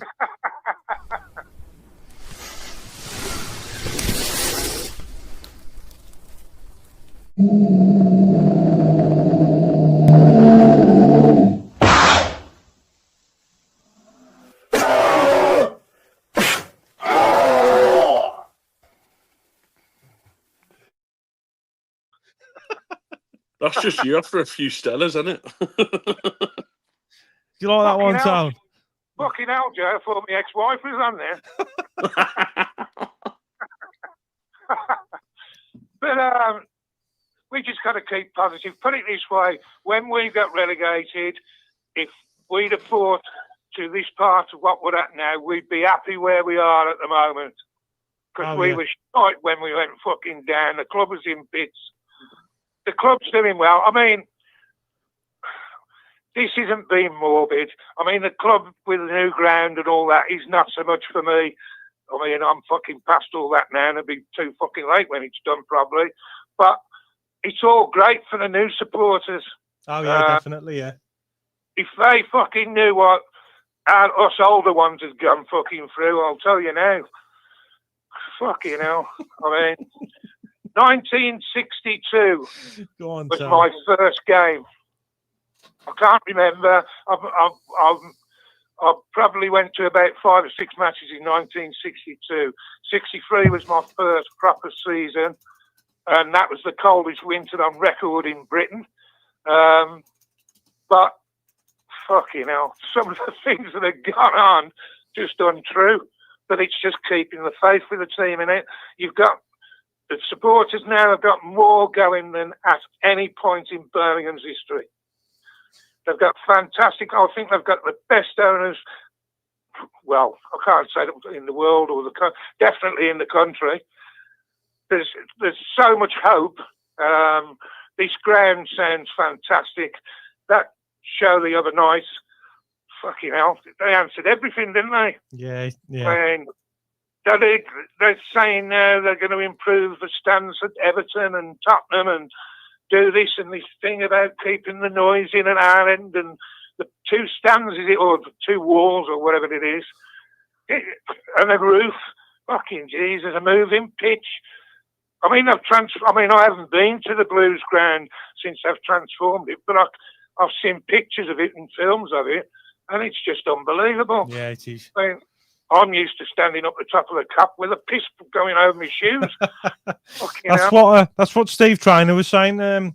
Steve's a really good bloke as well. He does the Yes, I watch him sometimes. yeah, he does the BCFC the project. I like Steve. He's he reminds me of you, Town.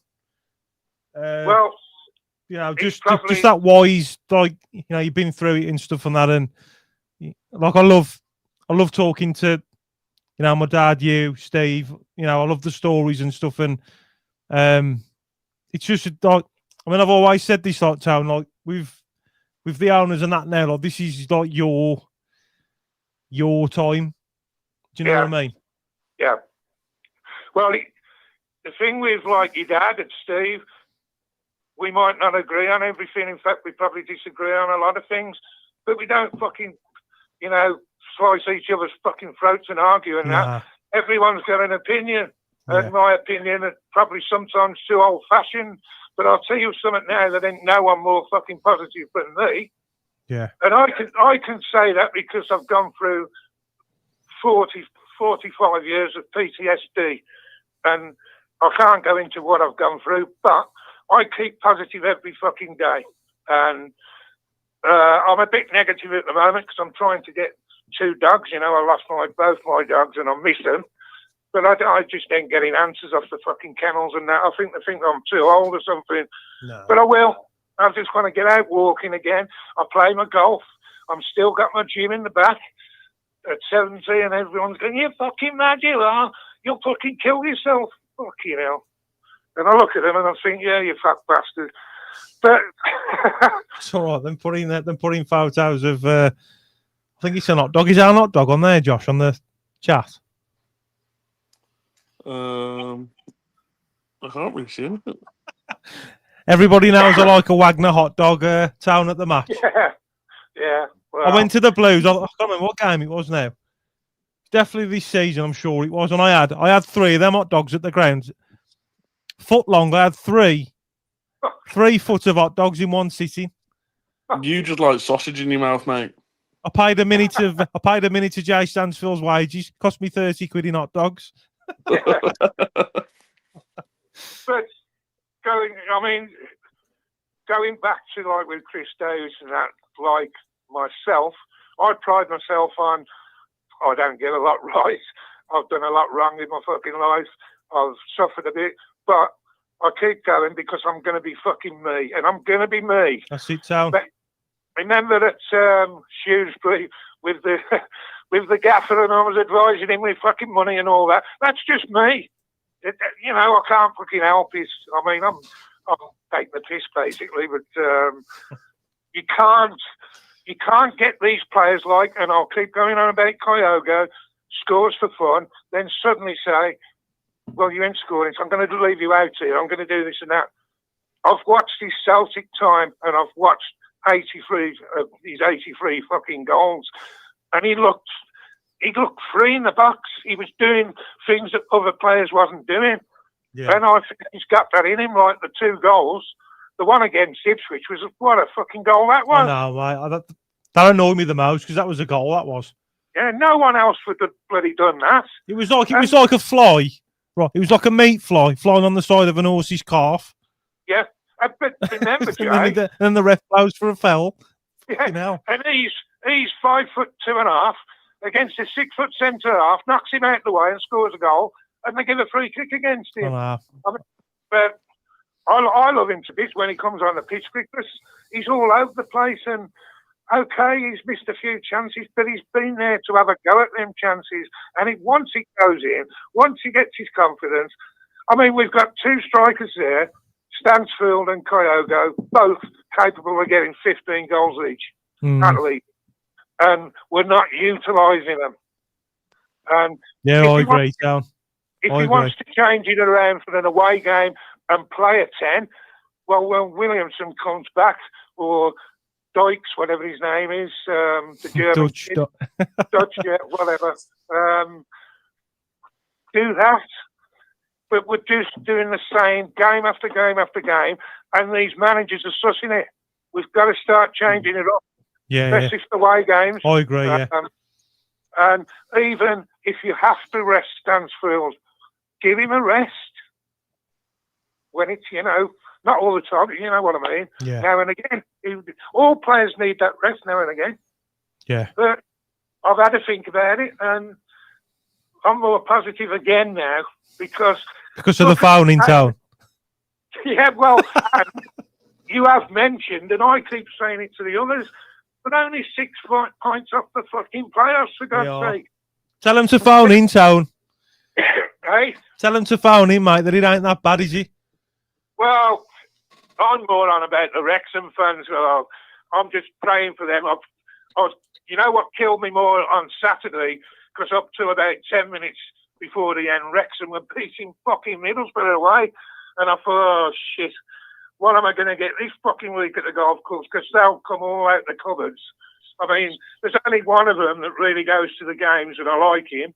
The others are fucking cupboard fucking supporters. Half of them don't even know where the fucking ground is. But that's how I keep going. I just keep myself going because I've got all my golf on Tuesdays, Thursdays, and sometimes the weekend, and my training, my art, my writing. You just got to set yourself tasks, keep positive, and that's what we've got to do with the Blues. Think of the new ground coming up. Town. Best in the country. Town, you've got a fan as well, mate. This is from 𝒂𝒊𝒔. I love this guy. Go on, Town. Sorry, I'm not. I'm more into women. Unless that is 𝒂𝒊𝒔, you're a woman, okay. Thank you very much. For anybody that's watching, Town, and for people that are nervous that are calling in, what would your message be to them, Town, and the Blue Noses that are watching? Well, I keep telling you, I mean, I wanted sort to them out, Town. Lee Burke, I got him to phone in. I got Blue Shadow to phone in. We've got 73 people watching, Town. What's your message to them? Sort them out, Town. If you pick the phone up, say hello, and if you're nervous, put the fucking phone down. But I'll guarantee you, you'll phone the next time. Because once you've done that one thing, ring, answer, you'll do it again. Just be positive. And you know everyone on here is your friend. Yeah. Except for the ones who fucking moaned about my swearing, who can go fuck themselves. Fuck them down, fuck them. Down, yes. As Tom Wagner says, fuck them all. Yeah, fuck them all. We love you, Tom. It's a great group. It really is. I've said to you time and time again, it gets boring now. I look forward to it because it's a part of my getting over my PTSD. I set myself things. I go to golf and I think, oh, it's on tonight. I look forward to it. Tom, you're making me fill up here. Stop it. Fuck's sake. But no, be positive, always be positive. And if you're suffering with anything like because of the mental health stuff, this is a simple way, one simple way that can start you on the life of recovery is do a simple phone in. Speak to someone in the chat. I wish I could do the chat more, but I can't because I can hardly see it. My fingers are like fucking pork sausages. But the guests that you have on, I mean, you've got new guests on in the last few weeks. I love them all. I know, so. All different opinions. I don't know That's where right, Tom, we love you too. I go on their sites and I do comment sometimes and whatever, but it just keeps me going, mate. Denzo's put keep right on, Town lad. Articulate geezer. Sadie's put we love you, our Town. BCFC Tubbs, Big Town the Gaffer. Yes. Chuz has put our Father, who art Clara, hallowed be thy name, in attack, as it is the defence. Amen. Hey, I'm laughing. You know, I've been a bit down this morning, but now I've come on. I've had a chat. I can look in the chat a bit, but I can't see everything. But I'm going now. I'm going to have a peaceful night and a good day tomorrow now. That's it, Town. But, Town, I promise you, I'm going to phone you tomorrow, all right? Yeah? All I need to know is what time are you awake, so I don't want to phone you too early if I'm awake early. 6:30, I'm up, mate. Oh, 6:30, okay. I'll find you about 9, 10 o'clock. I was saying Jay ended up at 6:30. It might be different because I've only just realised I've put my fucking clocks back. And just quickly, Stu Leonard's put big uptown. Big Thank town. you all. Thank you all. I wish I could answer you, but I can't tonight. My eyes ain't very good. But everyone on there, everyone that's give me confidence as well, remember that. It ain't just me trying to get others. You give me confidence by your comments as well. And I just love it. We love you, town. Everyone needs that slap on the back.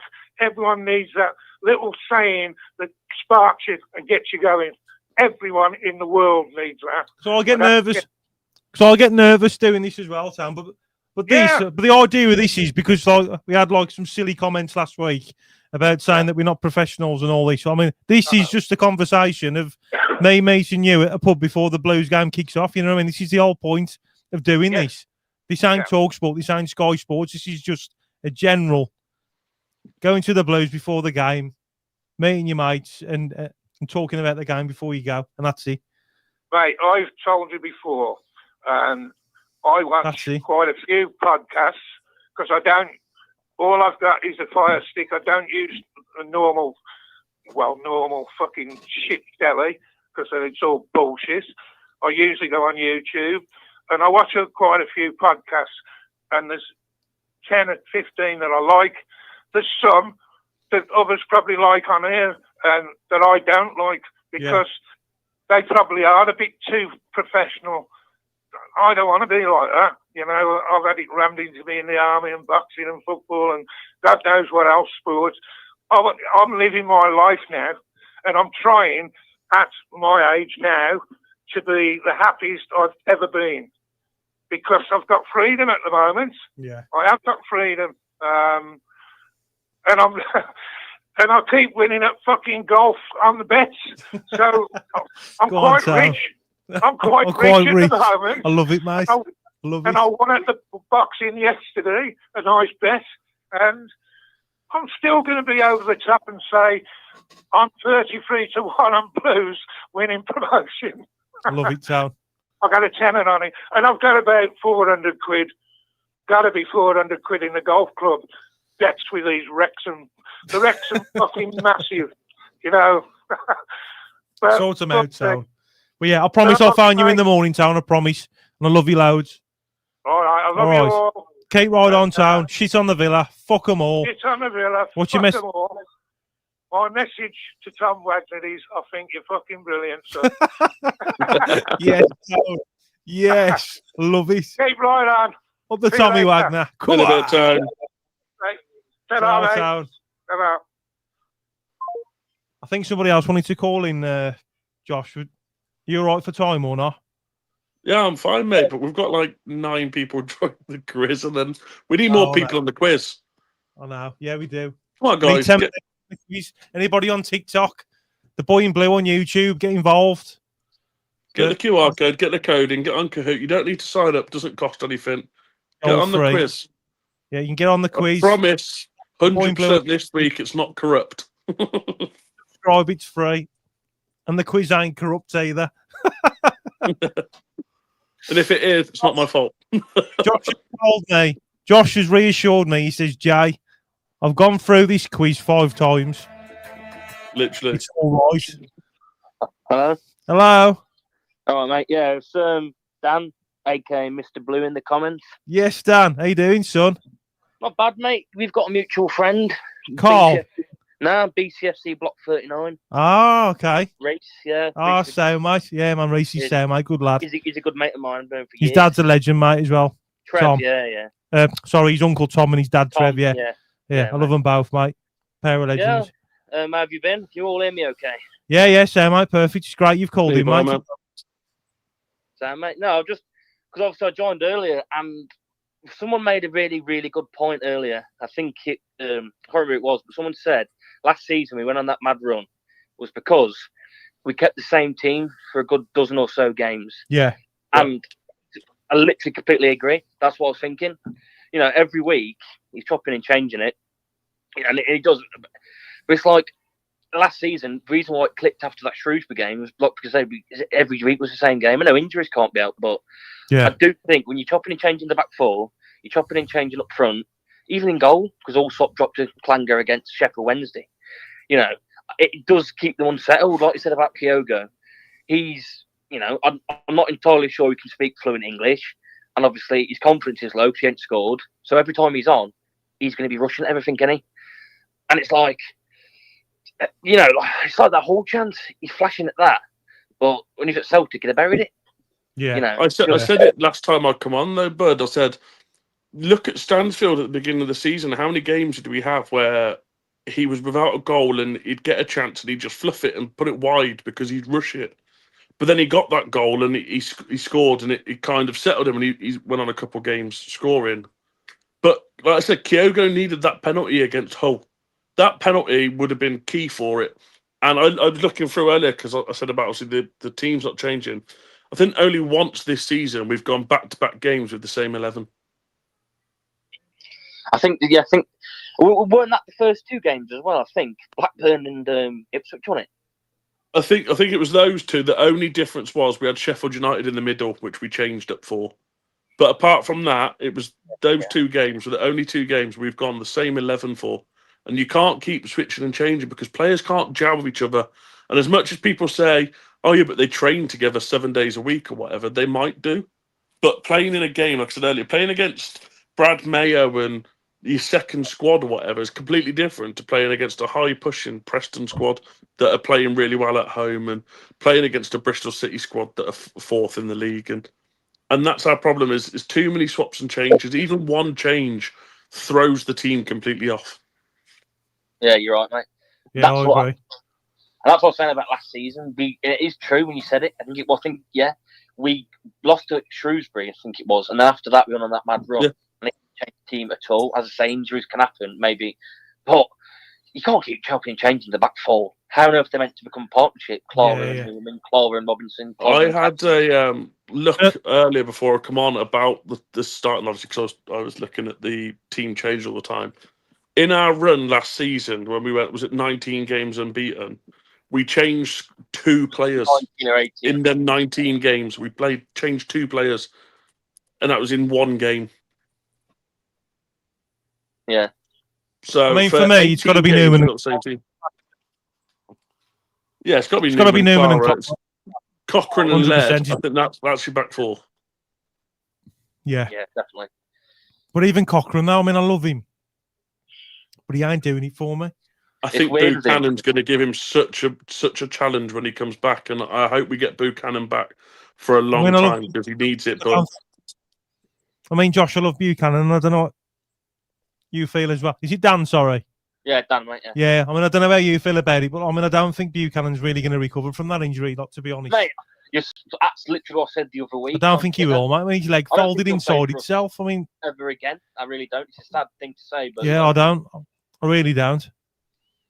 You know, he's played the season 23-24, played most of that season, gets injured, comes back after 3 games, he gets injured again. It's like, and it's the same with Scott Wright. I hadn't seen him in well over a year. It's like, I love Scott Wright, I do.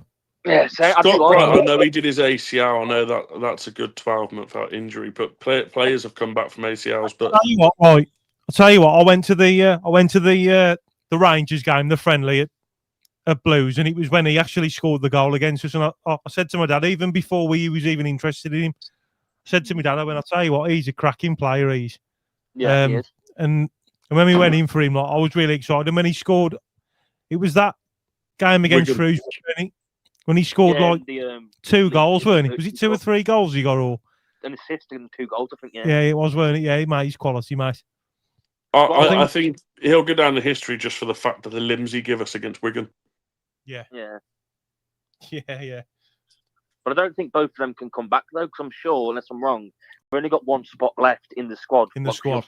In the registering players. So if there was the both come back, I'm not sure. It all depends, because at the beginning of the season, you can register injured players. So they potentially may have been registered at the beginning of the season still as our squad. So they'd still be in the squad. They're just obviously sidelined with injury. Yeah, that's what I'm saying. Someone said earlier about Willemsen, even though he's a weird player with him, because believe it or not, I watched him a couple of times, not watched him, but watched highlights of him in Holland when he played for Go Ahead Eagles. And I did think at the time, I remember saying to a mate, he actually looks good, 6'5" or however tall he is.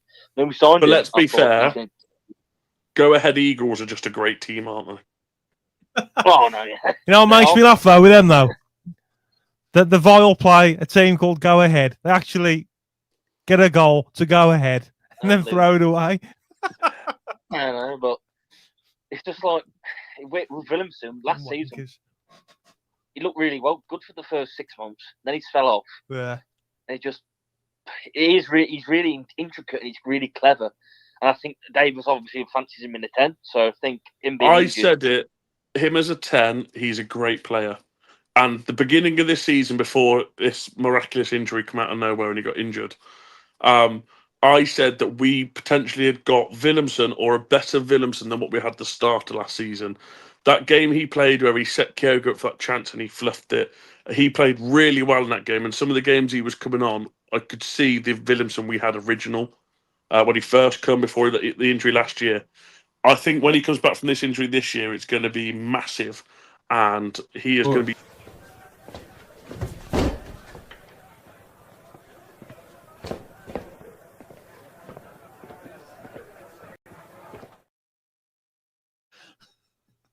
I love that. Cut me off, Jay. Sorry, man. Yeah, I think he's going to be very important when he comes back. Williamson will be, and he'll be the number 10. I think he's got to be in it because he doesn't play Fujimoto. Whatever the problems are there, again, I thought he looked, from what I saw of him, from what I've watched on on the internet and that, he looked pretty decent in Portugal, but Davis clearly don't like him. Whether he wanted him, and we can't say. But that's like I said in the comments, though, because I'm Mr. Blue. I said, I don't get it. Well, he won't give him at least half an hour or so. He just doesn't pick him. He's always on the bench, but he just won't bring him on. Portsmouth would be a very good game to start him and let us see exactly what he's got. Or you start him against Millwall knowing it's going to be a tough game. Someone's put Williamson hates the cold weather. What a comment. I love it, man. It's like Fujimoto. Like you said, if you start him against Portsmouth, if at half time he's doing absolutely terrible, just take him off and think, you know what, he ain't up to scratch. But you can't do it if he's not playing, can he? Yeah, nah. I mean, Dan, we've got to look at this now, right? I'd love for you to see what you think. I mean, the stats that I was reeling off earlier on in the stream, I don't know if how far you've caught the stream, but I did say that, all right, Blues are 15th, yeah, and the league's fairly tight. Few points off from the top 6. But looking back to 2020, these are our best start to the championship season, now, since then. And then obviously we've got the opinions with Chris Davies. What's your realistic thoughts of the whole situation? I mean, personally, I'd give him till Christmas, mate. I think it's only fair. I mean, what's your thoughts? It's a good point actually, because when you're asking me now, as opposed to what I've watched us lose, it's a different opinion. Because I'm more level-headed now. Because obviously, like everyone else, I'm passionate, and it ruins my bloody week. I'm me, mate. I'm the same, mate. But so yesterday, if you'd have asked me after we lost, I'd have said, "Oh, I'm not," probably would have gone mad. But genuinely, I think, like you say, it has to be till Christmas. Unless the only thing I will say is though, because we've got Pompey, Millwall, and Middlesbrough before the next international break, I do think we should a minimum 4 points. Okay, if you're right, Middlesbrough off because they're doing well and all that, I get that. But I think a point, beat either Millwall or Portsmouth, and definitely at least minimum 4. I think anything less than that, they might pull the trigger. I'm not saying they will, but you see murmurings about, and I know it's probably nonsense, but Gary O'Neill mentioned and someone else said it might have legs to it. And it's yeah. I'm not saying it is, but I just think, I don't know, man. He does deserve till Christmas, but like everyone else, I just want us to do well. You see Bournemouth and Sunderland in the top 4 in the Premier League. Sunderland were in League One 3 years ago. I mean, Bournemouth have been a Premier League club for a while, but they're a tiny club. Look, you look at Villa even. I know we hate them, but it's just we want to get where they are, and we've got all this stadium. Wagner's done amazing. they've all done amazing since they've come in. Everyone loves them. But it's like I said to my dad the other day, when that new stadium's there and we go, because my dad's disabled and it'll be a lot easier to get there.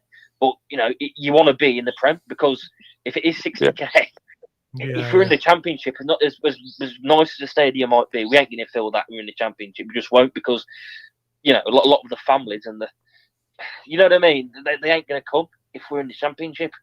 I had a conversation yesterday, and I said the problem we've got is we obviously all look at what Wagner says. If we sold 50,000 for Wembley and had 20,000 on the line, and we've got 23,000 season ticket holders this season with 12,000 waiting, is that's fine until you start getting the results we're getting, which aren't very good. It's becoming winter, so it's getting a lot colder. People aren't going to want to come out because they're going to look at it and go, well, why do I waste my time going out and getting freezing cold to sit down St Andrews where I'm just going to watch Blues lose again? I think you need to be having, by the time that stadium opens, we need to be an established, at least a mid-table Prem team, like people like Brentford did the last couple of seasons, and your Crystal Palaces and them kind of things. But when you just said it, Danny, you were talking about Bournemouth and what they've done and other clubs. Look at what Brighton have done and how successful they have been with the right recruitment, the right managers, the right team backing them, and all that stuff. They are a very solid Premier League team that are always up there pushing for European football. Yeah, they might be unlucky; might not make it, and they drop off a bit. But they've got some results in the past couple of seasons that you sit there and go, you'd never would have had Brighton beating Man City or Brighton beating Chelsea or Brighton beating Man United 5-6 years ago when they were going up. So there's positives there to have. I think it just needs to be done the right way. Like I said, it's the same with Brentford. We tried to, 2017 under Redknapp, we tried to become Brentford. We signed Jota, Dean, Colin. They're the three best players at the time. And then they all, you know, flopped. Colin was all right, but Jota and Dean didn't really hit the heights. From Brentford, every time they've sold a player, Hogan, Andre Gray, Jota, Neil Mopé, etc., they just replaced them every year. They've done it again this season. That Igor Thiago, he looks a good player. That Sharda on the left, you know, they're going to be selling them for 50, 60 million plus, like they do every season. Yeah. And I saw a lot of people talking about the recruitment. And like you said earlier, can't remember who said it earlier, but someone said, is Davies a head coach or a manager? Well, I think he is a head coach. I'll be very surprised if he's being vetted on half these signings, because if he is, I'm not saying that it's bringing players in. Well, I'm glad you've mentioned that, Dan, because I just want to mention this quickly. I'm not sure if anybody else felt the same, but you know, like the whole like Jay Stansfield thing. I mean, for me personally, having him on loan the season before, like, you know, like I fell in love with him straight away.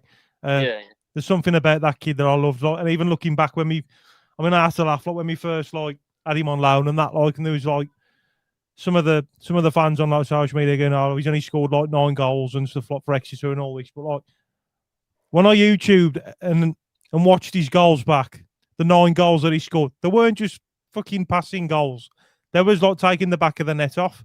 Yeah, and I was like, now, there's something about this kid that I really like, but I kind of feel that signing, like when Chris come in, to me, that was the only signing where like Chris Davies didn't have a say in it. Do you know what I mean? Because obviously the fans like fell in love with him, and obviously what I like about the ownership now with Blues, with Tom Wagner and stuff, it's as if like they do listen to the fans 100%. The open house, it was an open like Q&A, like, you know, it was brilliant. And I think that like when they're looking and listening, they're reading stuff on social media and things like that, and then like they know how much Stano meant to us, and then like getting him in, I think that was the kind of signing where Davies didn't have a say in it. I don't think many signings this season Davies had a say in. Like, I think when you go off that point, like the owners have looked at the fans. That's where I feel like Damari Gray comes in, and they've looked at him and gone, well, we can bring back a fan favourite, a homeboy, a guy that loves Birmingham, and the fans are going to love it and feed from it for him. And now they're thinking, we bring Gray in, we get the ticket sales, we get the shirt sales, we get all the merch sales, because we're bringing in a guy that the fans love, and fans are going to back him all the time. Like, they went to the point and named a changing room after him at the academy. And you sit there and you think, Was that a Davis plan? I think some of the players we brought in, their attitudes aren't Davis attitudes, and I think it is some of them are Wagner players to try and get the fans on board rather than actual Davis signings. Yeah, no, I agree with that 100%. I mean, it's weird because when Gary Cook was here, I know people slagged him off, but I genuinely thought with his connections to Saudi and he was at Man City and stuff, I know he wasn't here for long, but I know obviously the Rooney thing was an idea, but he was working alongside Gardner. I thought he'd have Gardner could have maybe, he was Gardner's mentor in this section. The fact that Gardner, he's a good player in his day, but he hadn't really had an experience as director of football, has he? So I think he maybe could have learnt off Cook, but apparently that went downhill quite quick after Rooney, and that's why he left. So I'm not sure, but I do think, look, if Wagner's talking about best in class, and I'm not saying Gardner should be gone, but I do think we maybe need to bring in someone to work alongside him, just with a bit of experience, to kind of guide him. Yeah. Thinking about what you've just said, Dan, wasn't Gary Cook still in charge when the transfer window ended last season? Honestly, I'm not sure. I thought he left when we went down. I'm not sure. Could have been. Yeah. Someone put in the comments earlier it's coming up to a year Gary Cook leaving. Now I'm wondering, did Gary Cook have a say in who we signed last season, and that's why we got the players we did, rather than it being a Craig Gardner choice? This season we've got a first transfer window with Craig Gardner deciding, and we haven't really got the right players in, because even January was a bit iffy with players we brought in. That would have been Craig Gardner's first transfer window as director on his own.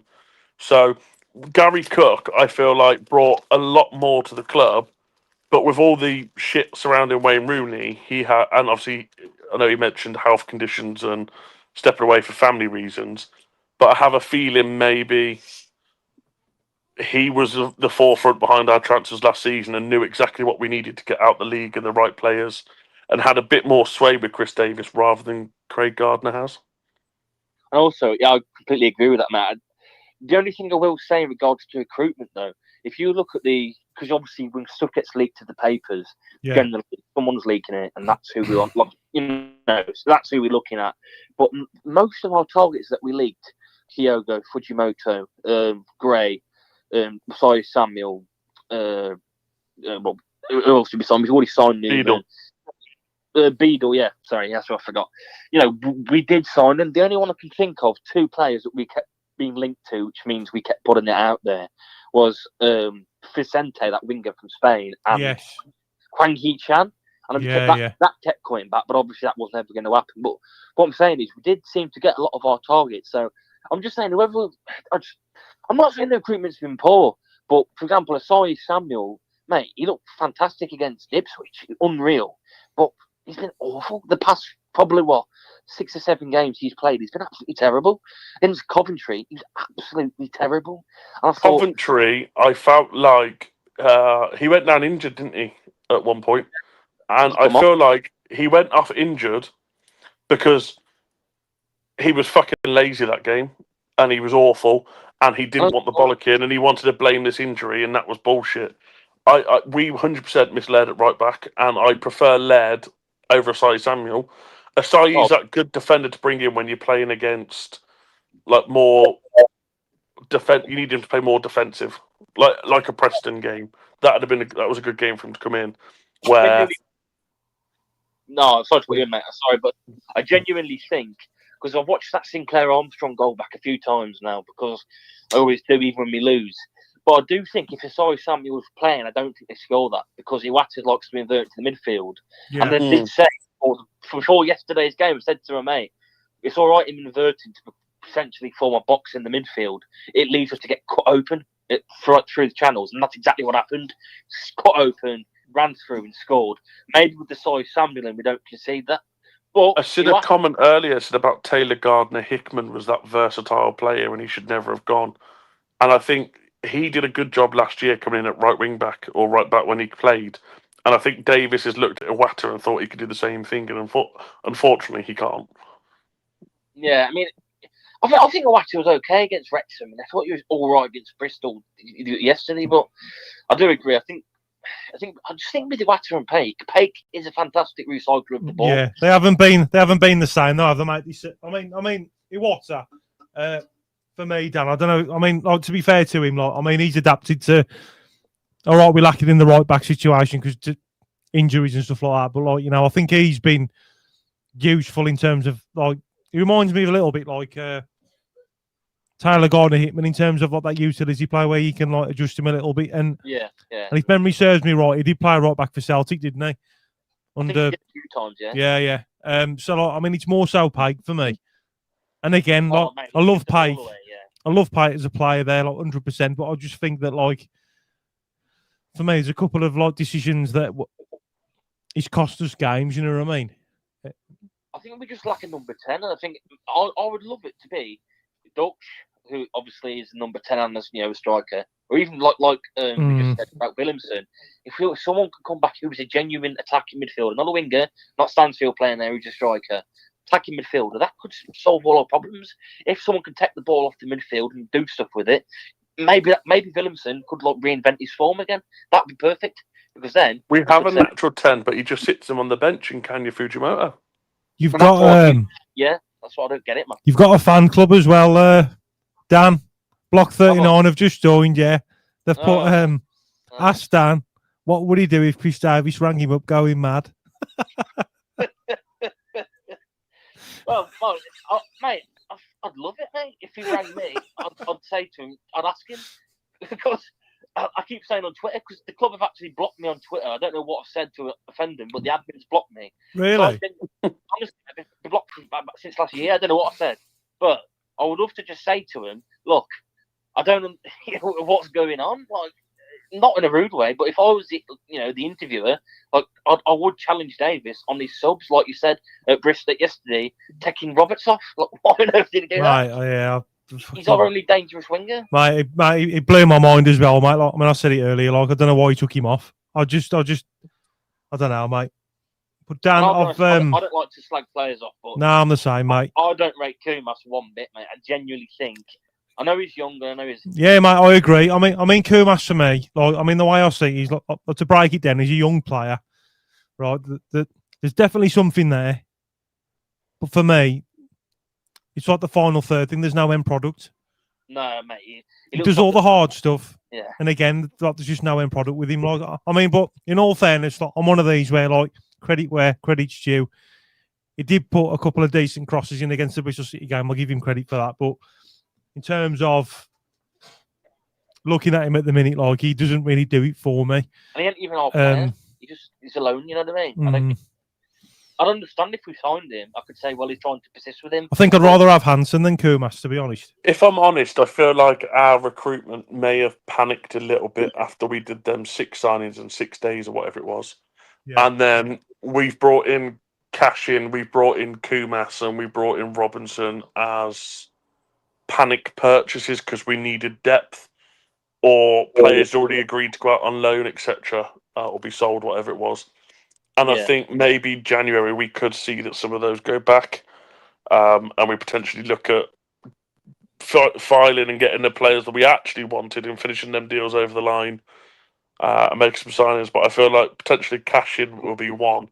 But Kumas definitely, to me, comes across as a signing that was like a panic buy because we needed a new player because Wright's out injured and we needed another winger.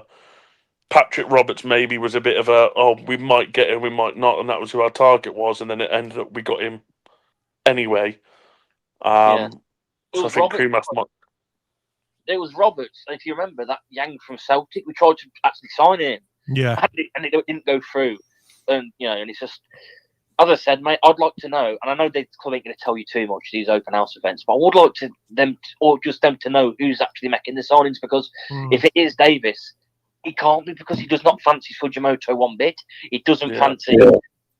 Yeah. Mate, how long did it take for him to play Newman, to play Doyle? It's like Tommy Doyle literally was one of Sheffield United's best players when they went up a couple of years ago, and it just took us till now for Davis to pick him regularly. He was just coming on for even Kyogo, a confidence player. He's on the confidence on the floor. Like someone said earlier, Stansfield said he'd like to play with him more. He never starts him. He's always on the bench. Like, I just don't get it, man. It's just Dan, what's your experience been like there, mate? And anybody that's nervous calling in and stuff? oh mate, it's been sound, mate. Yeah, Because obviously not Reece nervous. You feel at ease. No, mate, feel sound. Reece was the one that Superb, said to watch the podcast and that's why obviously when I saw it was a phone in, I thought, yeah, I'll phone him because Dan, honestly, mate, I'm so glad you've called him, mate. As well for a new, mate. pleasure, Like, mate. honestly, mate, like, I welcome everybody doing this. Like even the callers we get, the regulars, I love it. Like, you know, people that do want to call in, just call in. It's just going to Next the pub time, Dan, we'll have to get you on camera. Yeah, definitely. Yes, Sam, mate. Come on for the podcast. What's your but yeah, honestly, what's your experience been like though, Dan, and anybody that's watching great, that's nervous calling in? Been honestly, mate, been great, been good lads, been good conversation, let off steam, you know. It's good to it's good to just moan in it, like Get it off your chest. yeah, that's what I'm saying. That's why I do it, mate. For that reason. Big question, Dan. Are you joining the quiz? I saw that, but probably not. I'll probably join next time, mate. Go on, Dan. Go on, son. Come on. Oh, wait, is it on now? Yeah, it's free. It's all free. The whole thing's free. It's just a bit of fun at the end. All right, is it on Kahoot? I'll go. I'll download that now. Actually, Yeah, Go on, it's just a bit of a laugh, mate. We got 15 questions. We'll quiz now. So. All right, let me just download Kahoot and I'll join the lobby. Right, Dan. What's your message for the Blue Noses, mate, that are in doubt? Come on, Dan. Some positivity. Keep the faith, lads. You know, we're not far away. Hopefully, turn it around. Who knows? Good lad. As the song says, we're on our way. It's a long, long road. We keep right on. Fuck them all. Shit Exactly, on the mate. Villa. Exactly, mate. Nice one, mate. Anyway, Dan. Dan, catch you later, mate. You called, mate. And I hope you call in mate. again, mate. Keep right on. lads. Go on, bud. It's all right, mate. What a legend. It's What a been guy. classed tonight, hasn't it, Josh. Block 39, eh? Love a good block 39. Block 39, massive, mate.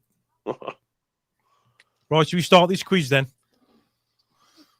So if anybody's watching on TikTok, you can join the quiz. The quiz is free. All you got to do is just type in the boy in blue on YouTube. Please hit subscribe. It's free. And then, guys, we're gonna start the quiz in a minute. We need, how many people do we need? 10 minimum. Isn't it not 8 minimum, 11 max?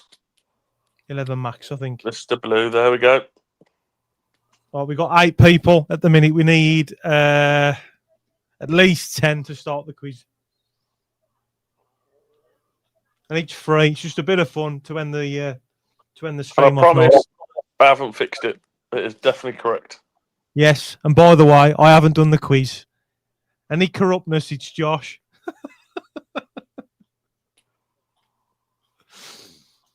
Well, if they were here last time, they'd know that Tommy got screwed over because of my brother. So I promise. Just scan that QR code, Reece, or download the app Kahoot. It's on screen. Bottom of the screen, look above the ticker, Kahoot. Download the app and then just type in that number there. And you just join the quiz, mate. It's just a bit of fun. But the whole quiz has been written by Josh. I've even got the questions behind, so I know what I'm asking and the correct answers. Josh, you are a regular now, mate. You should be. Keep right on. What's that? Yes, Keith. BCFC tubs, man. It makes me laugh. Defo rigged. Man, join the quiz, son. Right, he loves it, mate. I saw him. My dad gave me his bank card, mate. It's rare. Gave me his bank card. He says, Jay, get around the beers in. So I'm at the bar with my dad's bank card. Dangerous game. BCFC tubs going to be on me. He goes, all right, Jay. BCFC tubs. I went, all right, son. So he's going to go. He's going to go on the quiz again, the rig quiz. Come on, we've got 8 people. Come on, anybody on TikTok? Get on the boy in blue. Join the quiz. It's a bit of fun. So when the quiz offline, so you can't join, lads. Says limit reached. Well, we're gonna refresh it.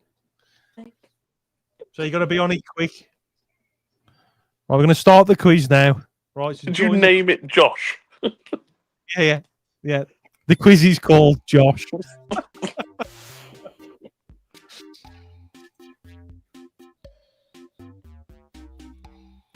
That's a new code, guys. New code. So pay attention. It's a new code. New code. Scan the code. Oh, we've got Dan 549 4527. Oh, we got Blue now. We got Steph. Well, they're flying in. Look, Holly, Miss Clara. They're all coming in. Chris Davis needs to get. He's in the squad, mate. How many goals we could score? Chris Davis is learning from us. He's going to go into Blues on tomorrow and have all the lads play Kahoot. We've got 9. Come on, one more. Let me start the quiz. Who's it going to be? Ooh. Oh, drum roll. Drum It's roll. me. You can't join because you read the quiz. I'm also on my phone, so I can't join because I'll be on my phone, but yeah. What I say, Josh, that's dedication, mate, that is. You ever known to have stayed on nearly 3 hours with me, mate? I fucking love you, I do. Oh, mate, I love it. You ever seen that scene in The Hangover when Alan cuts his hand and he's like blood brothers on the roof? This is like that kind of moment. This is, mate. Big Willie, great person to come in at number 10. Oh, that's it, Josh. Quiz is starting, mate. So you're going to be the narrator, mate. You're going to read it out. Yeah, Josh. In what year did Keep Right On become the Birmingham City anthem? Was it A, 1954, B, 1955, C, 1956, or D, 1957? That was, in what year did Keep Right On become the Birmingham City anthem? 54, 55, 56, or 57?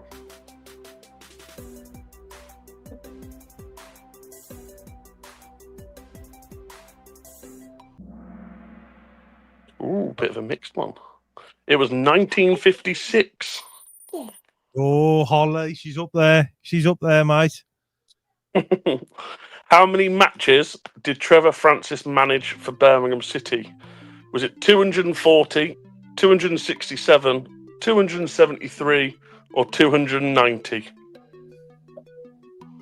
How many matches did Trevor Francis manage for Birmingham City? A 240, B 267, C 273, D 290. Come on, Blue Nosies. Oh, interesting. So we got 1. It was D 290. Oh, Dan's yes, the Dan. What, Dan, Dan's got ChatGPT open reading the answers. Question 3.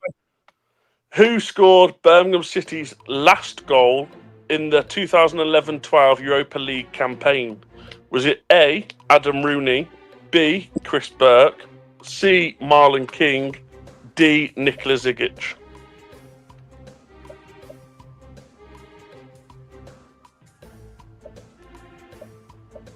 Who scored Birmingham City's last goal in the 2011-12 Europa League campaign? Was Adam Rooney. Did he send him from Wayne Rooney?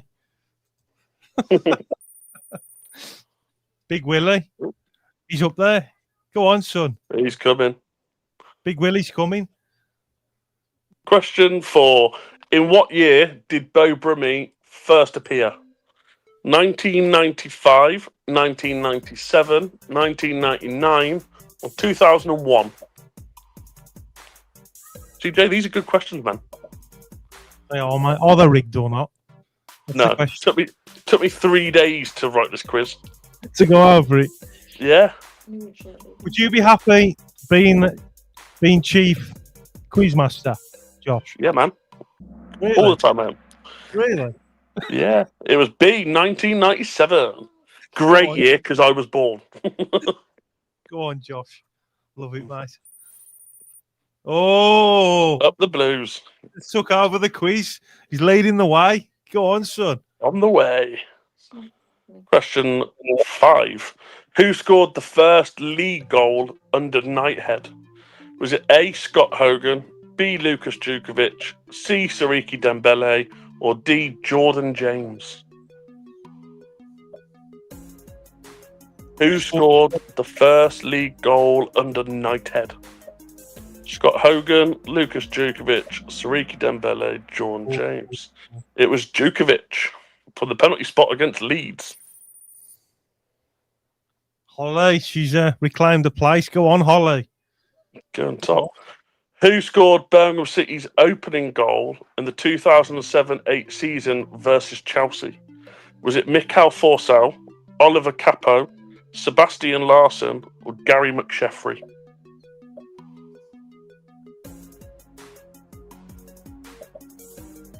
This is a good one. Who scored Birmingham City's opening goal in the 07-08 season versus Chelsea? Was Forsell. I put that one in because I thought people would pick Capo because it's more memorable. Yeah, 3-2 win at Stamford Bridge. Holly's leading the way, mate. Who sponsored Birmingham City from 2003 to 2007? Was it Phones for You, F&C Investments, Flybe, or Rational FX? How do you reckon you'd have got on, Jay? Shit. Who sponsored Birmingham City from 2003 2007? Come on, Blue Noses, get involved in the quiz. Go on. It was Flybe. They all competed in that one, didn't they? But the question is, who answered it first? Because if you answer it quicker, you get more points. Yes, Holly. Holly's still at the top. She's still leading the way, mate. Which Birmingham City player won the PFA Young Player of the Year in 2010? A. Joe Hart, B. Seb Larson, C. Scott Dan, D. James McFadden.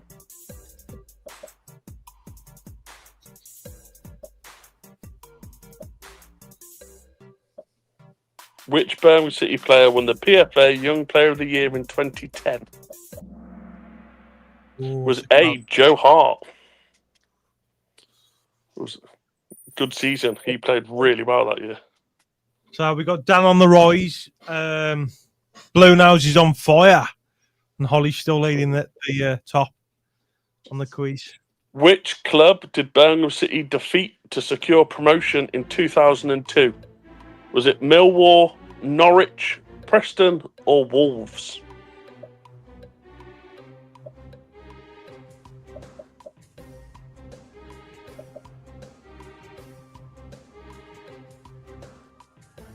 Be very disappointed if anyone gets this wrong, by the way. Very disappointed.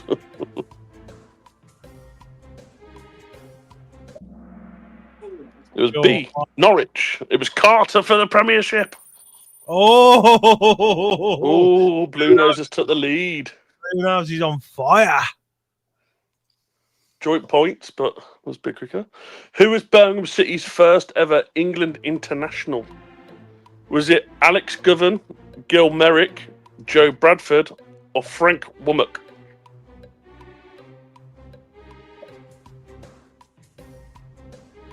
I'm just checking. Gosh, it is all been right so far, because it was me who copied and pasted in the quiz. Yeah, it was C, Joe Bradford. It has all been correct so far. No corruptness. No corruptness, not yet. Corruptness, mate. No corruptness. Oh, Holly's gone back top. Oh, Holly's on fire. This is an entertaining quiz. This is, mate, isn't it? Definitely. What was Blue's original kit colour as Small Heath Alliance? Was it brown, red and white, green, or blue and white?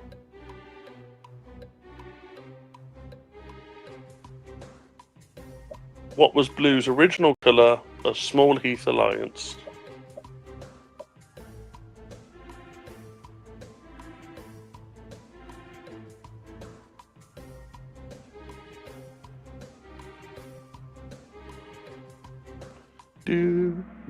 It was D, blue and white.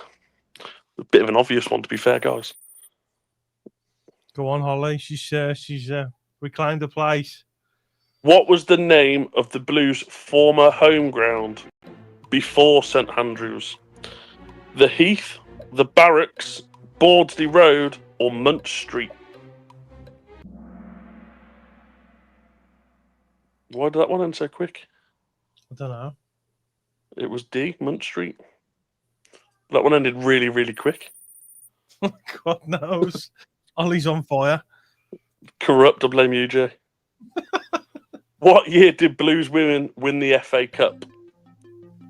2010, 2012, 2014, or 2016? Just as put it scripted.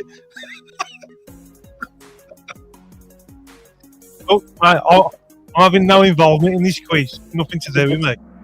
What's he mean by scripted? It was 2012. Holly's still top.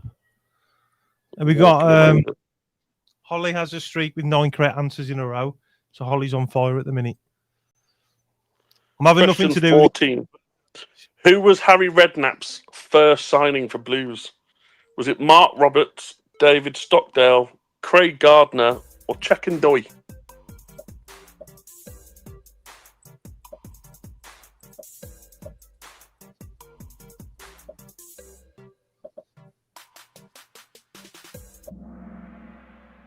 It was C, Craig Gardner. Go on. And to go on a technicality before people Google it, he announced Mark Roberts, Stockdale, and Craig Gardner on the same day, but Craig Gardner was announced first. So I was like really confused. It took me ages to find that out. Who did Bob Latchford join after leaving Birmingham City? Was it Liverpool, Tottenham, Chelsea, or Everton? Last question, guys.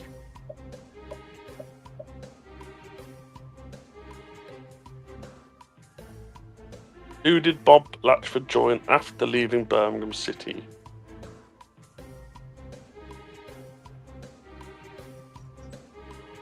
Big towns on it. It was D, Everton. So the quiz, Josh, has finished. We've got Blue Nose, 4812 come third. We've got Dan P. And who we got first place in the quiz, son? Ollie. It's Ollie. Go on. We've got a new winner. Yes, Ollie. Mate, she was consistent all the way, though, weren't she? Yeah, man. She's... That's dedication, that is. Keep right on.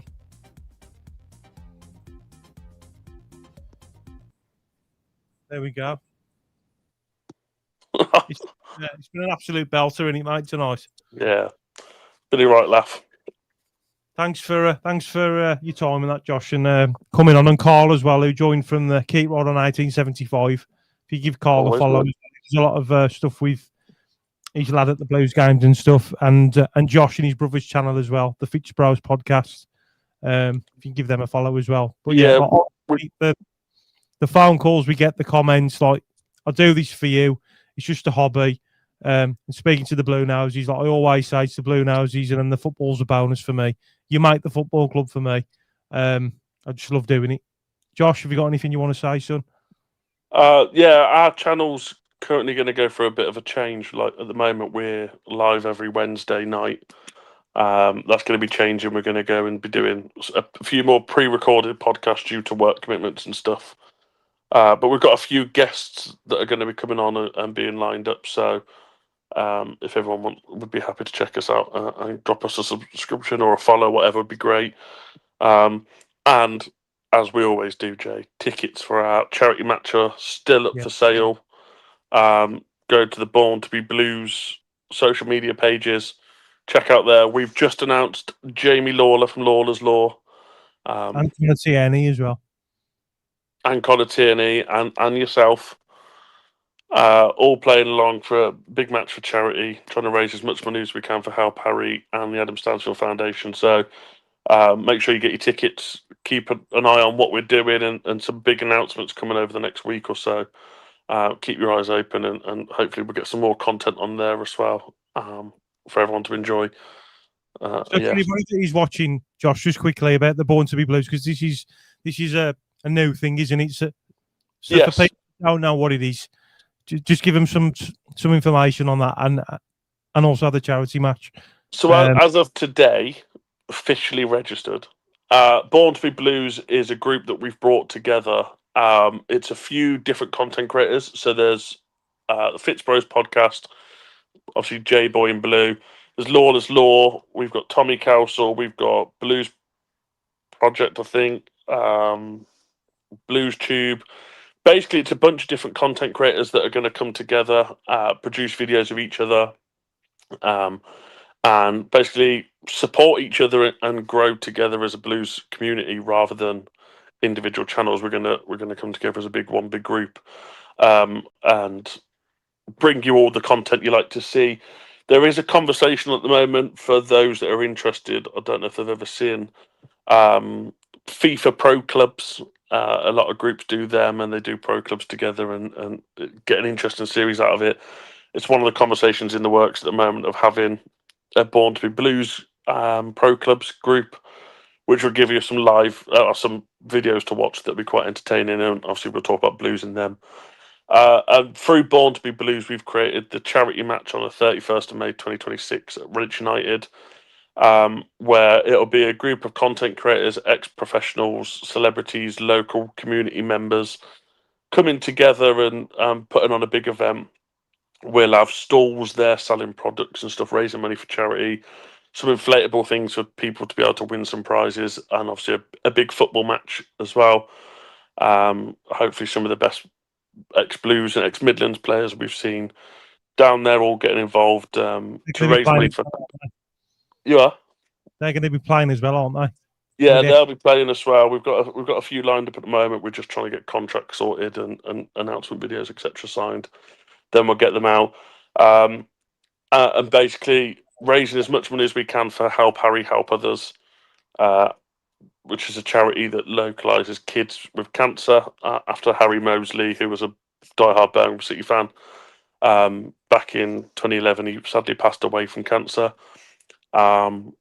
If you're not sure who he is the blue and white bracelet guy that Tom Wagner always wears. And then we've got the Adam Stansfield Foundation, which a lot of you should know Jay Stansfield as a big one. His dad obviously died at the age of 31 from bowel cancer. Night Tone.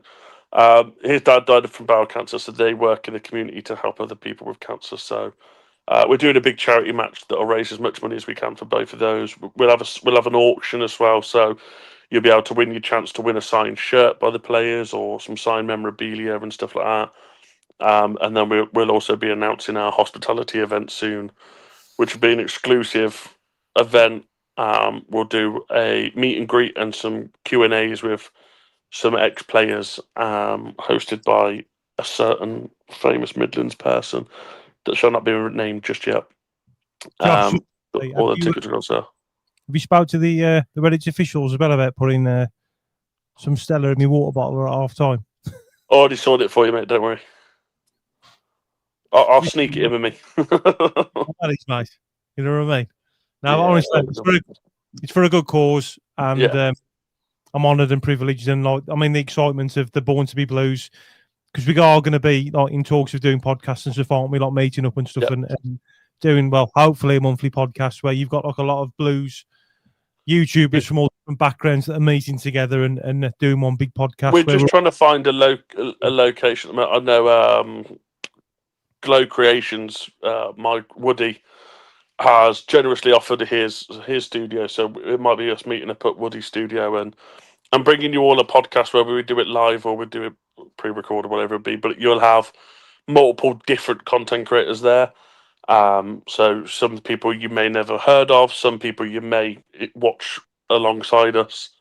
It'll be the chance to see us all come together and give our thoughts, and it's not necessarily just content creators. Like, it's open for the generic blues fans to have their say and have their word and get their thoughts across and be involved, kind of thing. It's not limited to who wants to get involved, kind of thing.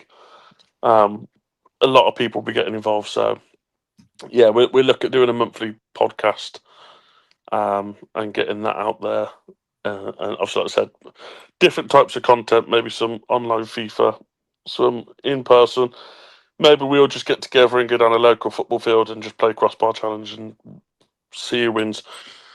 Do some funny stuff like that. Well, not some funny stuff, but some generic stuff. And and be that kind of group that can just get together and talk. And There you go. Yeah. Josh, it's been a privilege to have you on, mate. Always, mate. Thanks for having me. Anytime, mate. 3 hours of your time. All the comments we got, all the phone calls, all the subscriptions, all my memberships that want to support the channel further. Anybody that does want to be a member, you can have perks where you can send like blues emojis that I've all designed myself, where you can send them to each other in the comments. I'll keep right on, shit on the Villa, Zulu Army, things like that. Like anybody that's joined the membership as well to support me further. Anybody that subscribed, shared the videos. Love you all loads. Keep right on. And Josh, one final message to the Blue Noses that are watching. Let's just fuck them all up. Fuck them all. Let's go and get promoted, and we'll see you in the Premier League next year. Good lad. My message is keep right on. Come on, you Blue Boys. It's a long, long road, but we're here. Keep right on. Fuck them all. And shit on the Villa.